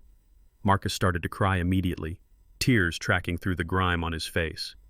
"You have to get me bail. The lawyer said it is set at 500,000. You have that, Dad. You have millions. Just write the check. Please, I can't stay here. These people are animals. I am scared, Dad. I am so scared." I listened to him begging. I listened to the son who had tried to declare me incompetent, who had tried to lock me away in a nursing home so he could steal my fortune. Now the tables had turned and he was the one in the cage begging for the key. "I cannot do that, Marcus," I said, my voice calm, steady. "Why not?" Marcus screamed, hitting the glass with his open palm. "Why not? I am your son. You can't leave. Me in here, I made a mistake. Okay? I messed up. But it wasn't my fault. It was Tiffany." He leaned closer, his eyes wide and desperate. "It was all her idea, Dad. She manipulated me. She told me you were losing your mind. She told me we deserved the money. She pushed me to sell the car. She pushed me to get the power of attorney. I didn't want to do it. Dad, I swear I love you." She twisted my head. "She is a witch." I watched him shift the blame like a heavy load he was too weak to carry. He was 32 years old, and he was still pointing fingers, still acting like the victim. "She forced you?" I asked. "Yes." Marcus nodded frantically. "She threatened me. She said she would leave me. She said I wasn't a man if I didn't provide for her. I did it for her, Dad. I did it to save my marriage." I reached into the inside pocket of my jacket. I moved slowly, deliberately, letting him see the movement. I pulled out a photograph. It was a 4x6 glossy print, the one I had taken from my car across the street from the dilapidated apartment complex. I pressed the photo against the glass facing him. "Look at this, Marcus," I said. Marcus blinked, focusing his eyes on the picture. He saw Tiffany standing in the parking lot. She was leaning against her Mercedes, the one paid for with my money. She was kissing a man with tattoos and a cigarette hanging from his lip, a man who looked nothing like Marcus. "And look at her hand," I said, pointing to the envelope she was holding. Marcus squinted. "That is the money, Marcus," I said softly. "That is the cash you scraped together, the cash you thought was going to pay off Russo, the cash you begged for, the cash you stole." Marcus stared at the photo. His mouth opened, but no sound came out. "She wasn't paying off a debt, Marcus," I continued. "She wasn't saving you. She was funding him. That is her boyfriend, a small-time dealer named Ray. She has been seeing him for 6 months. She took your money, the money you stole from me, and she gave it to him to pay off his debts." "No," Marcus whispered, shaking his head. "No, that is a lie. It is a photograph, son," I said. "It doesn't lie. She wasn't planning to go to Miami with you. She was planning to dump you in prison, sell my house, and run away with him. You were never the partner, Marcus. You were the mark." Marcus slumped back in his chair. The fight drained out of him. He looked at the photo, then at me. The realization hit him like a physical blow. He hadn't just been caught, he had been played. He had betrayed his father for a woman who was laughing at him behind his back. She said, "She loved me," Marcus stammered. "She loved your access." "Marcus," I said. "She loved the credit cards. She loved the house. She loved the idea of the inheritance. But she never loved you, because you can't love a man you don't respect, and you gave her no reason to respect you." Marcus looked down at his handcuffs. Shame burned his face, turning it a deep crimson. "I am sorry, Dad," he wept, his shoulders heaving. "I am so sorry. I was stupid. I was weak. Please forgive me. Get me out, and I will make it right. I will work. I will pay you back. Just don't leave me here." I looked at him. I looked at the boy I had raised, the boy I had indulged, the boy I had failed to discipline because I wanted him to have the life I never had. I sighed a deep, rattling breath that hurt my chest. "I am not angry about the car." "Marcus," I said. Marcus looked up, hopeful. "You aren't?" he asked. "No," I said. "It was just metal. It was glass and rubber and paint. I can buy another car. I can build another garage." The Shelby was a replica. Anyway, it was just a thing. I leaned closer to the glass, my eyes locking onto his. "I am angry because you sold yourself." "Marcus," I said, my voice hard as granite. "You sold your integrity. You sold your name. You sold your dignity for a woman who looked at you and saw a bank account. You let her convince you that stealing from your father was better than working for a living." "But I can change," Marcus pleaded. "I can change, Dad." "You have to change in here," I said, looking around. "The gray room. You need this, Marcus. You need to understand what it means to have nothing. You need to understand that actions have consequences that cannot be fixed with a checkbook." I stood up slowly, buttoning my jacket. "I am not posting bail," I said. Marcus's eyes widened with terror. "No, Dad. Wait, you can't. I am letting you stay here," I said. "I am letting you sit in this cell and think about that photograph. Think about Tiffany laughing with her boyfriend while you are wearing that jumpsuit. Think about the man you want to be when you get out." I turned to the door. "Dad, don't go!" Marcus screamed, jumping up, slamming his fists against the glass. "Dad, please, I am your son. You can't leave me. I will die in here." I stopped my hand on the doorknob. I looked back at him one last time. "You won't die, Marcus," I said. "But the boy I raised is already dead. I am just waiting to see if a man can rise from the ashes." I opened the heavy steel door. "Dad." Marcus howled, a sound of pure animal despair echoing off the concrete walls. "Dad, come back." I stepped into the hallway and the door slammed shut behind me, cutting off his voice. Bam! The silence that followed was heavy ringing in my ears. I walked down the long corridor, my cane tapping a steady rhythm on the floor. I didn't look back. I didn't cry. I had done my crying days ago when I saw the footage of him stealing from me. I walked out into the bright sunlight of the prison yard. The air was fresh and clean, telling me that the storm was over. I had lost a son, but maybe, just maybe, I had saved a soul. Time would tell, and Marcus had plenty of time. Now I walked to my car where Harrison was waiting. "Take me home, Harrison," I said. "I have a garage to clean out." The justice system is a slow-moving beast, and sometimes it spits things out that it finds indigestible. Tiffany King was one of those things. She walked out of the county lockup 48 hours after her arrest, not in handcuffs but in a cloud of self-righteousness. She had played the victim card perfectly, blaming Marcus for everything, claiming coercion, claiming ignorance, claiming that she was just a terrified wife trapped in a web of deceit. The district attorney decided to focus on Marcus, the one who signed the checks and the titles and granted Tiffany a temporary reprieve pending further investigation. She thought she had won. She thought she was Teflon. Nothing stuck to her. She walked out of that precinct wearing the same torn silk dress she was arrested in, looking like a fallen angel who was already plotting her ascent back to heaven. She called an Uber using a credit card that I had not canceled yet, purely to see where she would go. She didn't go to a hotel. She didn't go to her mother's trailer in the next county. She came back here. I watched her arrival from the balcony of my master bedroom holding a pair of binoculars. The black sedan pulled up to the front gate. The driver hesitated, seeing the closed iron bars. Tiffany leaned forward, shouting at him to drive through. She punched the code into the keypad on the brick pillar. The code was her birthday. Access denied. The red light blinked, mocking her. She tried again, faster this time, breaking a nail on the plastic keys. Access denied. She screamed, banging on the side of the car, forcing the driver to reverse. She made him drop her off right there on the curb outside the sanctuary she thought she owned. She slammed the car door and marched up the driveway, her high heels clicking on the asphalt, a staccato rhythm of entitlement. She walked up to the front door, the massive oak slabs that had welcomed senators and CEOs. She reached into her purse, digging for her key, the key that Marcus had given her. The key to the kingdom. She slid it into the lock. It didn't turn. I had the locksmith out here 3 hours after the police took them away. We didn't just rekey the locks. We changed the entire mechanism, upgrading to a biometric system that only responded to my fingerprint. And Harrison's Tiffany rattled the handle. She threw her shoulder against the wood. She pounded on the door with her fist, screaming my name. Desmond, open this door. I live here. I have rights. You can't lock me out. I am your daughter-in-law. I stepped out onto the balcony, looking down at her like a gargoyle perched on a cathedral. She looked up, shielding her eyes against the sun. She saw me. Desmond, she shouted, putting on her best smile, a rictus of desperation. Oh, thank God you are okay. Listen to me.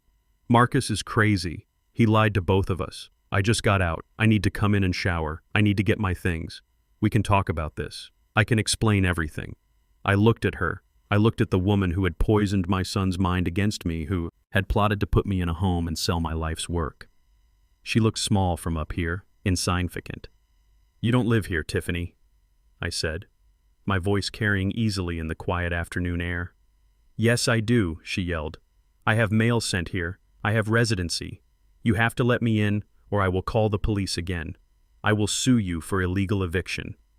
I leaned on the railing, enjoying the view.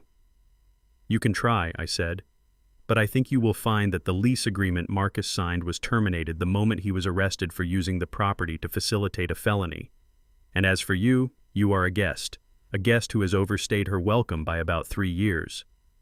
But my stuff, she shrieked. My clothes, my jewelry, my life is in there. I pointed to the curb down by the main gate. Your life is over there, I said. She turned and looked.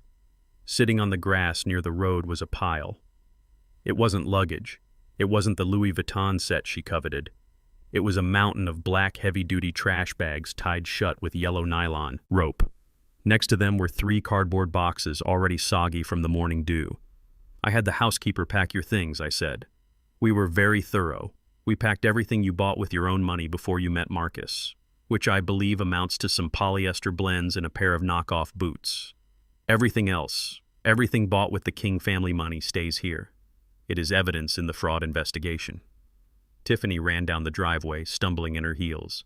She ripped open the first bag, pulling out a handful of cheap t-shirts and old jeans. She ripped open a box, finding her old high school yearbooks and a hairdryer with a frayed cord. Where is my Chanel? She screamed, looking up at me. Where are my furs? Asset forfeiture, I called down. The forensic accountants seized them this morning. They are property of the estate pending the restitution hearing. You old bastard, she screamed, throwing a shoe at the house. It fell short, landing harmlessly in the rose bushes. I will kill you, I will. Burn this house down. I didn't answer. I just watched. She was frantic now. She pulled out her phone, dialing furiously. I knew who she was calling. She was calling Ray, the boyfriend, the backup plan, the man she had been funding with my money. I waited.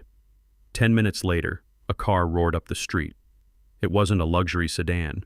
It was a beat-up muscle car with a primer gray paint job and a muffler that sounded like a dying lawnmower. It screeched to a halt outside the gate.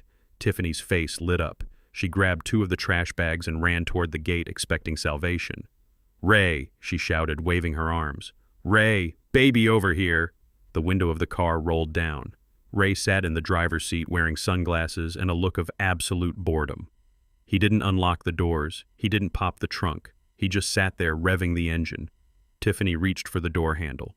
It was locked. Ray, let me in, she said frantically. Open the door. We have to go. The old man locked me out. We need to get to your place, Ray. Looked at her. Then he looked up at me on the balcony. He didn't look intimidated. He looked annoyed. I ain't opening nothing, Tiff, Ray said, his voice drifting up to me. What? Tiffany froze. What do you mean, Ray? We had a plan. We are going to Miami. Plans changed, babe, Ray said. He held up a newspaper. It was the Chicago Tribune. The headline was bold and black. Prominent. Architect exposes family fraud. Ring socialite daughter-in-law implicated in elder abuse scam. I had Harrison call his contacts at the paper immediately after the arrest. We gave them everything. The photos, the videos, the recordings. We controlled the narrative before Tiffany could spin it. Everyone knows Tiff, Ray said, tossing the paper onto the passenger seat. It is all over the internet. You are toxic, babe. The cops are looking into the money you gave me. They froze my accounts this morning, saying it was proceeds of crime. I got nothing thanks to you. But I didn't know. Tiffany pleaded, reaching through the open window trying to touch him. Ray, I love you. We can fix this. I can get more money. You got nothing, Ray spat. You are broke and you are hot. The cops are going to be watching you like a hawk. I can't have that heat around me. I am on parole. He put the car in gear. Ray, don't leave me, Tiffany screamed, grabbing the side mirror. Ray, please, I have nowhere to go. Ray laughed, a cruel sound that matched hers. Go find another old man to scam, Ray said. He slammed on the gas. The car peeled out, tires smoking, forcing Tiffany to jump back to avoid being run over. She fell onto the grass, her dress tearing at the knee. Ray, she screamed, chasing the car for a few steps. Ray, come back! But the gray car disappeared around the bend, leaving only a cloud of exhaust and silence. Tiffany stood in the middle of the road, alone. She was surrounded by trash bags of old clothes, holding a phone that was blowing up with notifications from social media people tagging her, calling her a gold digger, a thief, a monster. She looked up at the balcony one last time, hoping for mercy, hoping I would relent. Desmond, please, she whispered loud enough for me to hear. I have no money. I have no friends. I am hungry. Let me in. Just for tonight. I looked at her. I saw the girl who had mocked my shaking hands. I saw the woman who had plotted to drug me. I saw the parasite who had fed on my son until he was a husk. I turned and walked back into the bedroom. I picked up the remote control for the gate. I pressed the button. The heavy iron gates began to close slowly, silently shutting out the world, shutting out the trash. No! Tiffany screamed, running toward the gap. No! Don't close it! The gates clanged shut. The electronic lock engaged with a final metallic thud. Click. I walked to the nightstand and picked up my phone. I dialed the guardhouse at the entrance of the subdivision. This is Desmond King, I said. Yes. Mr. King, the guard answered. There is a woman loitering outside my gate. She is creating a disturbance and littering. Can you please have her removed, right? Away, sir, the guard said. I hung up. I walked back to the window, but I didn't step out. I watched through the glass. A security patrol car pulled up, lights flashing. The guard stepped out, speaking to Tiffany, pointing at the bags, telling her to move along. She argued for a moment, pointing at the house, screaming about her rights. But then the guard put his hand on his radio and she stopped. She grabbed 2 of the trash bags, dragging them across the pavement. She left the boxes. She started walking down the long road toward the bus stop a mile away. Her heels were broken. Her dress was torn and her head was hung low. She was walking into a future where no one would trust her, where her name was synonymous with greed, where she would have to work for every dime she ever made. I closed the curtains, shutting out the afternoon sun. The house was quiet. The pest control was complete. I sat down on the edge of my bed and took a deep breath. It was done. The cancer was cut out. Now I just had to learn how to live in the empty space it left behind. The engine of the real Shelby GT500 does not purr. It roars. It is a deep, guttural sound that vibrates through the floorboards and travels straight up your spine, reminding you that you are sitting on top of 428 cubic inches of American history. The car is silver, a bright metallic flake that catches the sun with dual black racing stripes running from the hood to the trunk. It is not a replica. It is not a toy. It is the real. Eleanor. The car I bought 30 years ago. The car I hid away when I realized my family only saw it as a price tag. I shifted into third gear, letting the revs climb, listening to the mechanical symphony of the exhaust. It has been 6 months since the trial. 6 months since the judge banged her gavel and ended the chapter of my life titled Betrayal.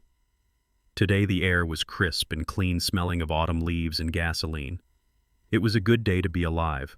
I was not driving to the country club. I was not driving to a board meeting. I was driving south, away from the manicured lawns of my estate and toward the grittier streets of the city where I grew up. I pulled up to a large brick warehouse on 35th Street. The windows were barred, but the door was open, freshly painted, a bright, welcoming blue.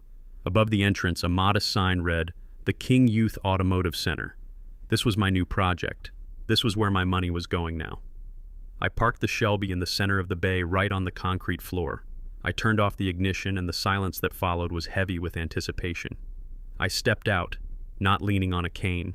I did not need the cane anymore. The doctor was right about one thing: stress kills. But once you remove the stress, the body has a remarkable way of healing itself. I was wearing blue coveralls with my name stitched over the pocket. Desmond, just Desmond. No CEO, no architect. Just a man who knows how to use a wrench. 12 boys were waiting for me. They ranged in age from 15 to 18, kids who had fallen through the cracks. Kids who had been told they were trouble kids who reminded me of myself before I found architecture. They stood in a semicircle looking at the car with wide eyes, mouths hanging open. They had seen Ferraris in music videos, but they had never seen a machine like this up close. They could smell the unburnt fuel and the hot oil. They could feel the heat radiating from the hood.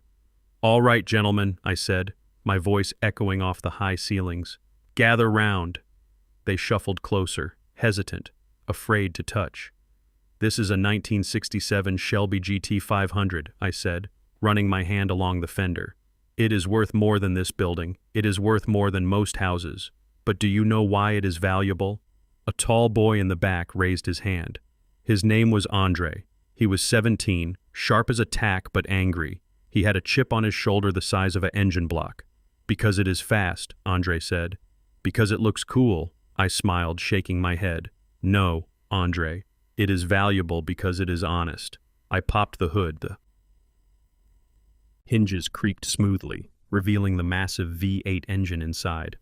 "Look at this," I said, pointing to the block. "There is no plastic cover here hiding the messy parts. There is no computer chip telling it what to do. It is just steel iron and fire. It works because every part does its job without complaining. It works because the foundation is solid." I walked over to a stripped-down chassis we had been working on for the last month. It was an old Mustang, a rust bucket I had bought from a junkyard. We were restoring it from the ground up. I picked up a heavy torque wrench and handed it to Andre Titan.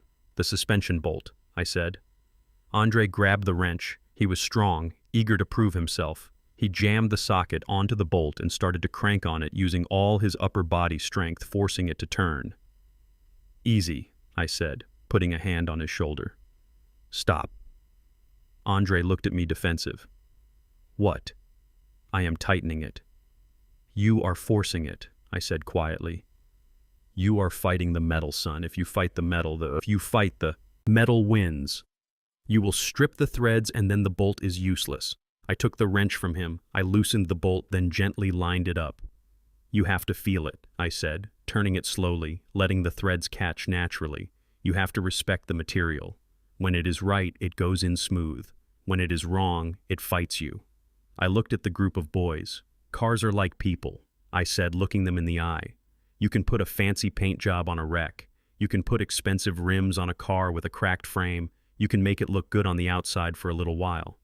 But the first time you hit a bump, the first time life puts some pressure on you, that paint is going to crack.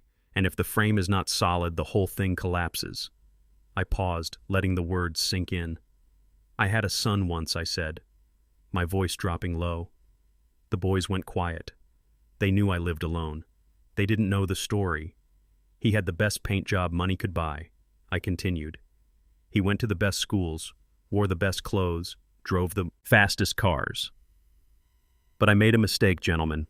I focused on the polish and I forgot to build the frame. I looked at the rusted chassis of the Mustang. He looked good on the outside," I said, "but inside he was hollow. He didn't have the steel. He didn't have the integrity. And when the pressure came, he folded." I thought about the news I had received yesterday from Harrison. Marcus had pleaded guilty.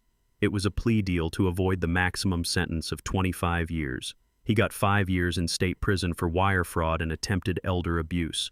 5 years behind bars surrounded by men who would not care about his silk suits or his last name. He was working in the laundry, earning 12 cents an hour, washing the stains out of other men's clothes.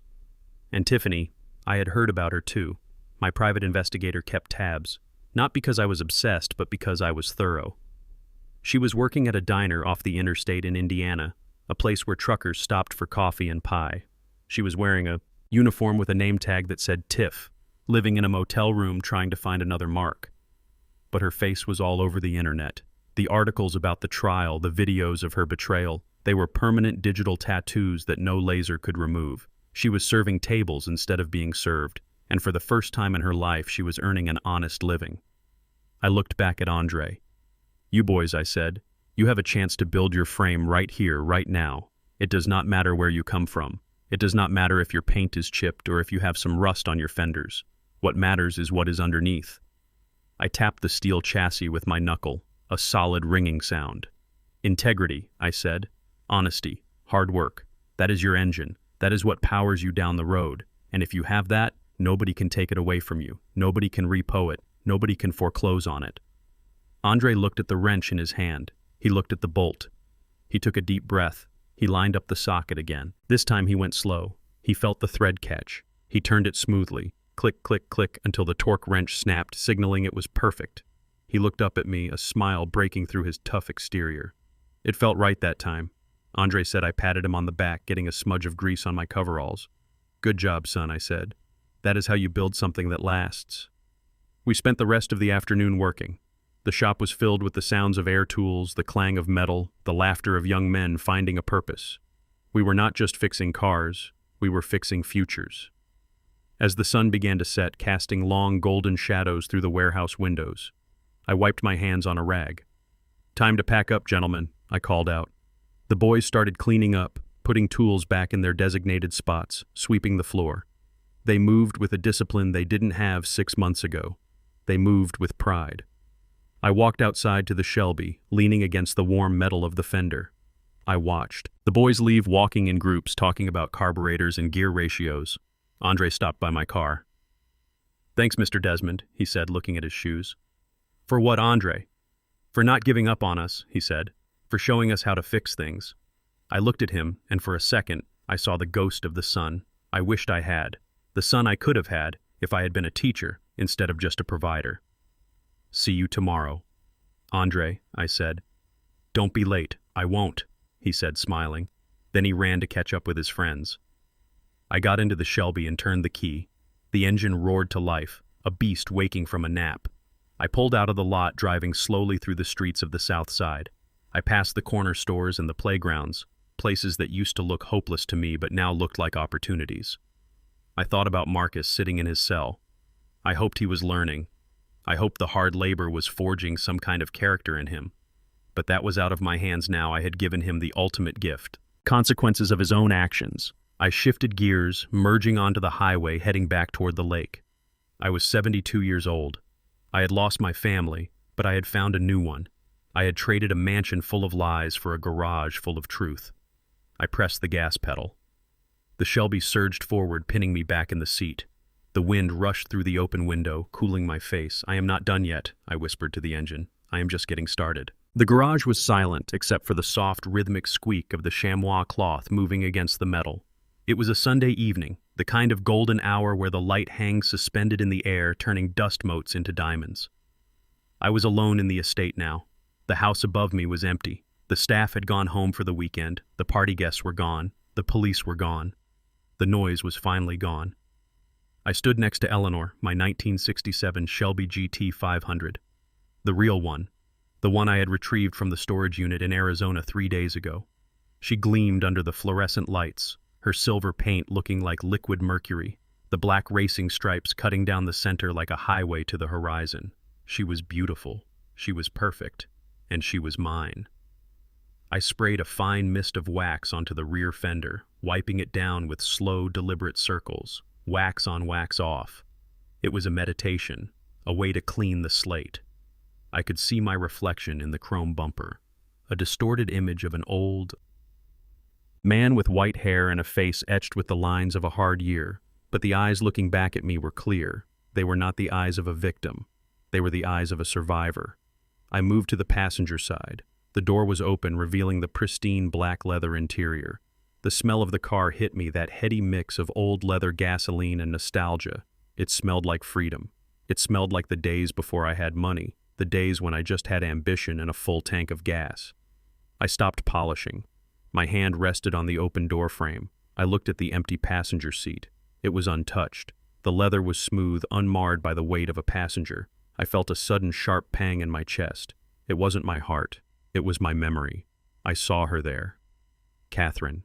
I saw her sitting in that seat, laughing, her hair tied back in a silk scarf, the wind whipping around her face. She used to love this car almost as much as I did. She used to yell at me to go faster, to pass the trucks, to feel the engine roar. She was the fire to my steel, the risk to my calculation.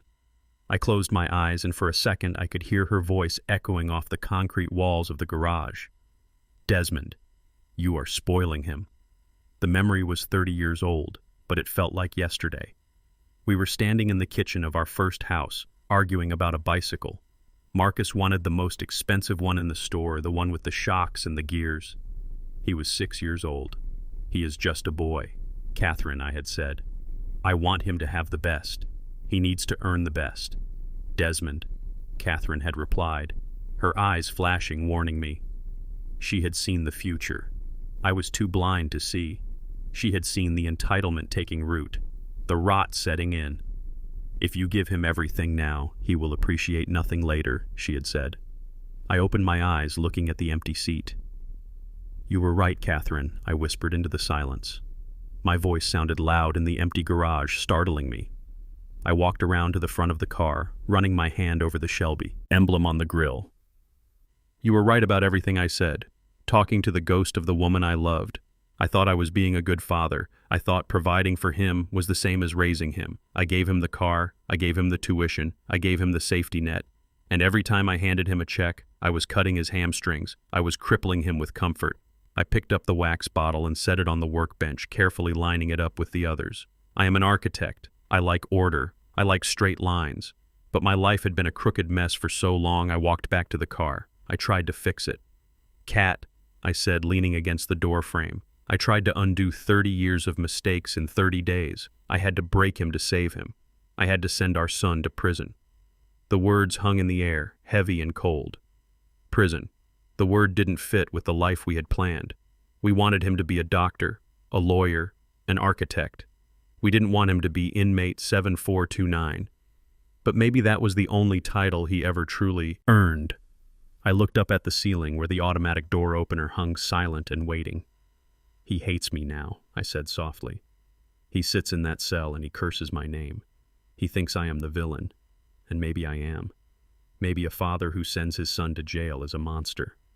But I couldn't let him become you.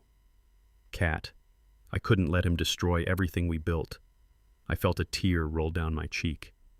It was hot and fast. I didn't wipe it away.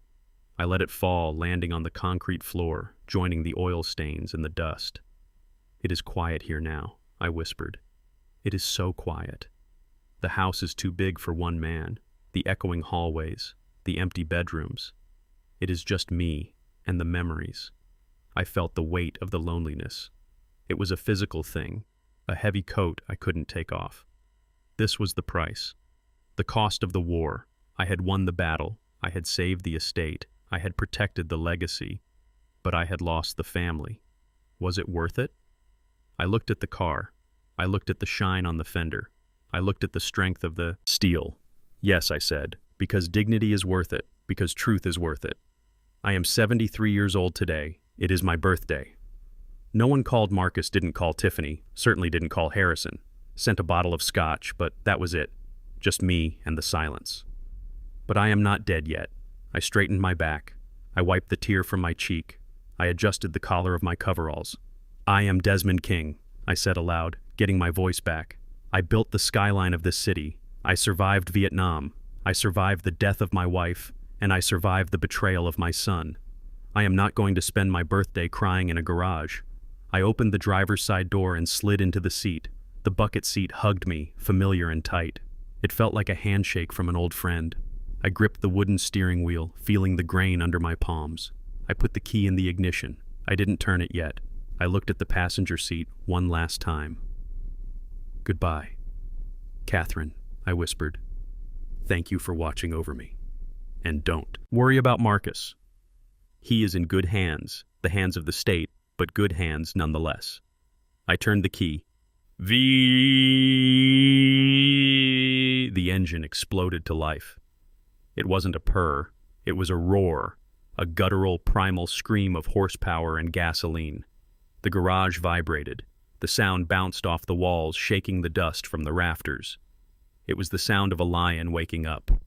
It was the sound of life.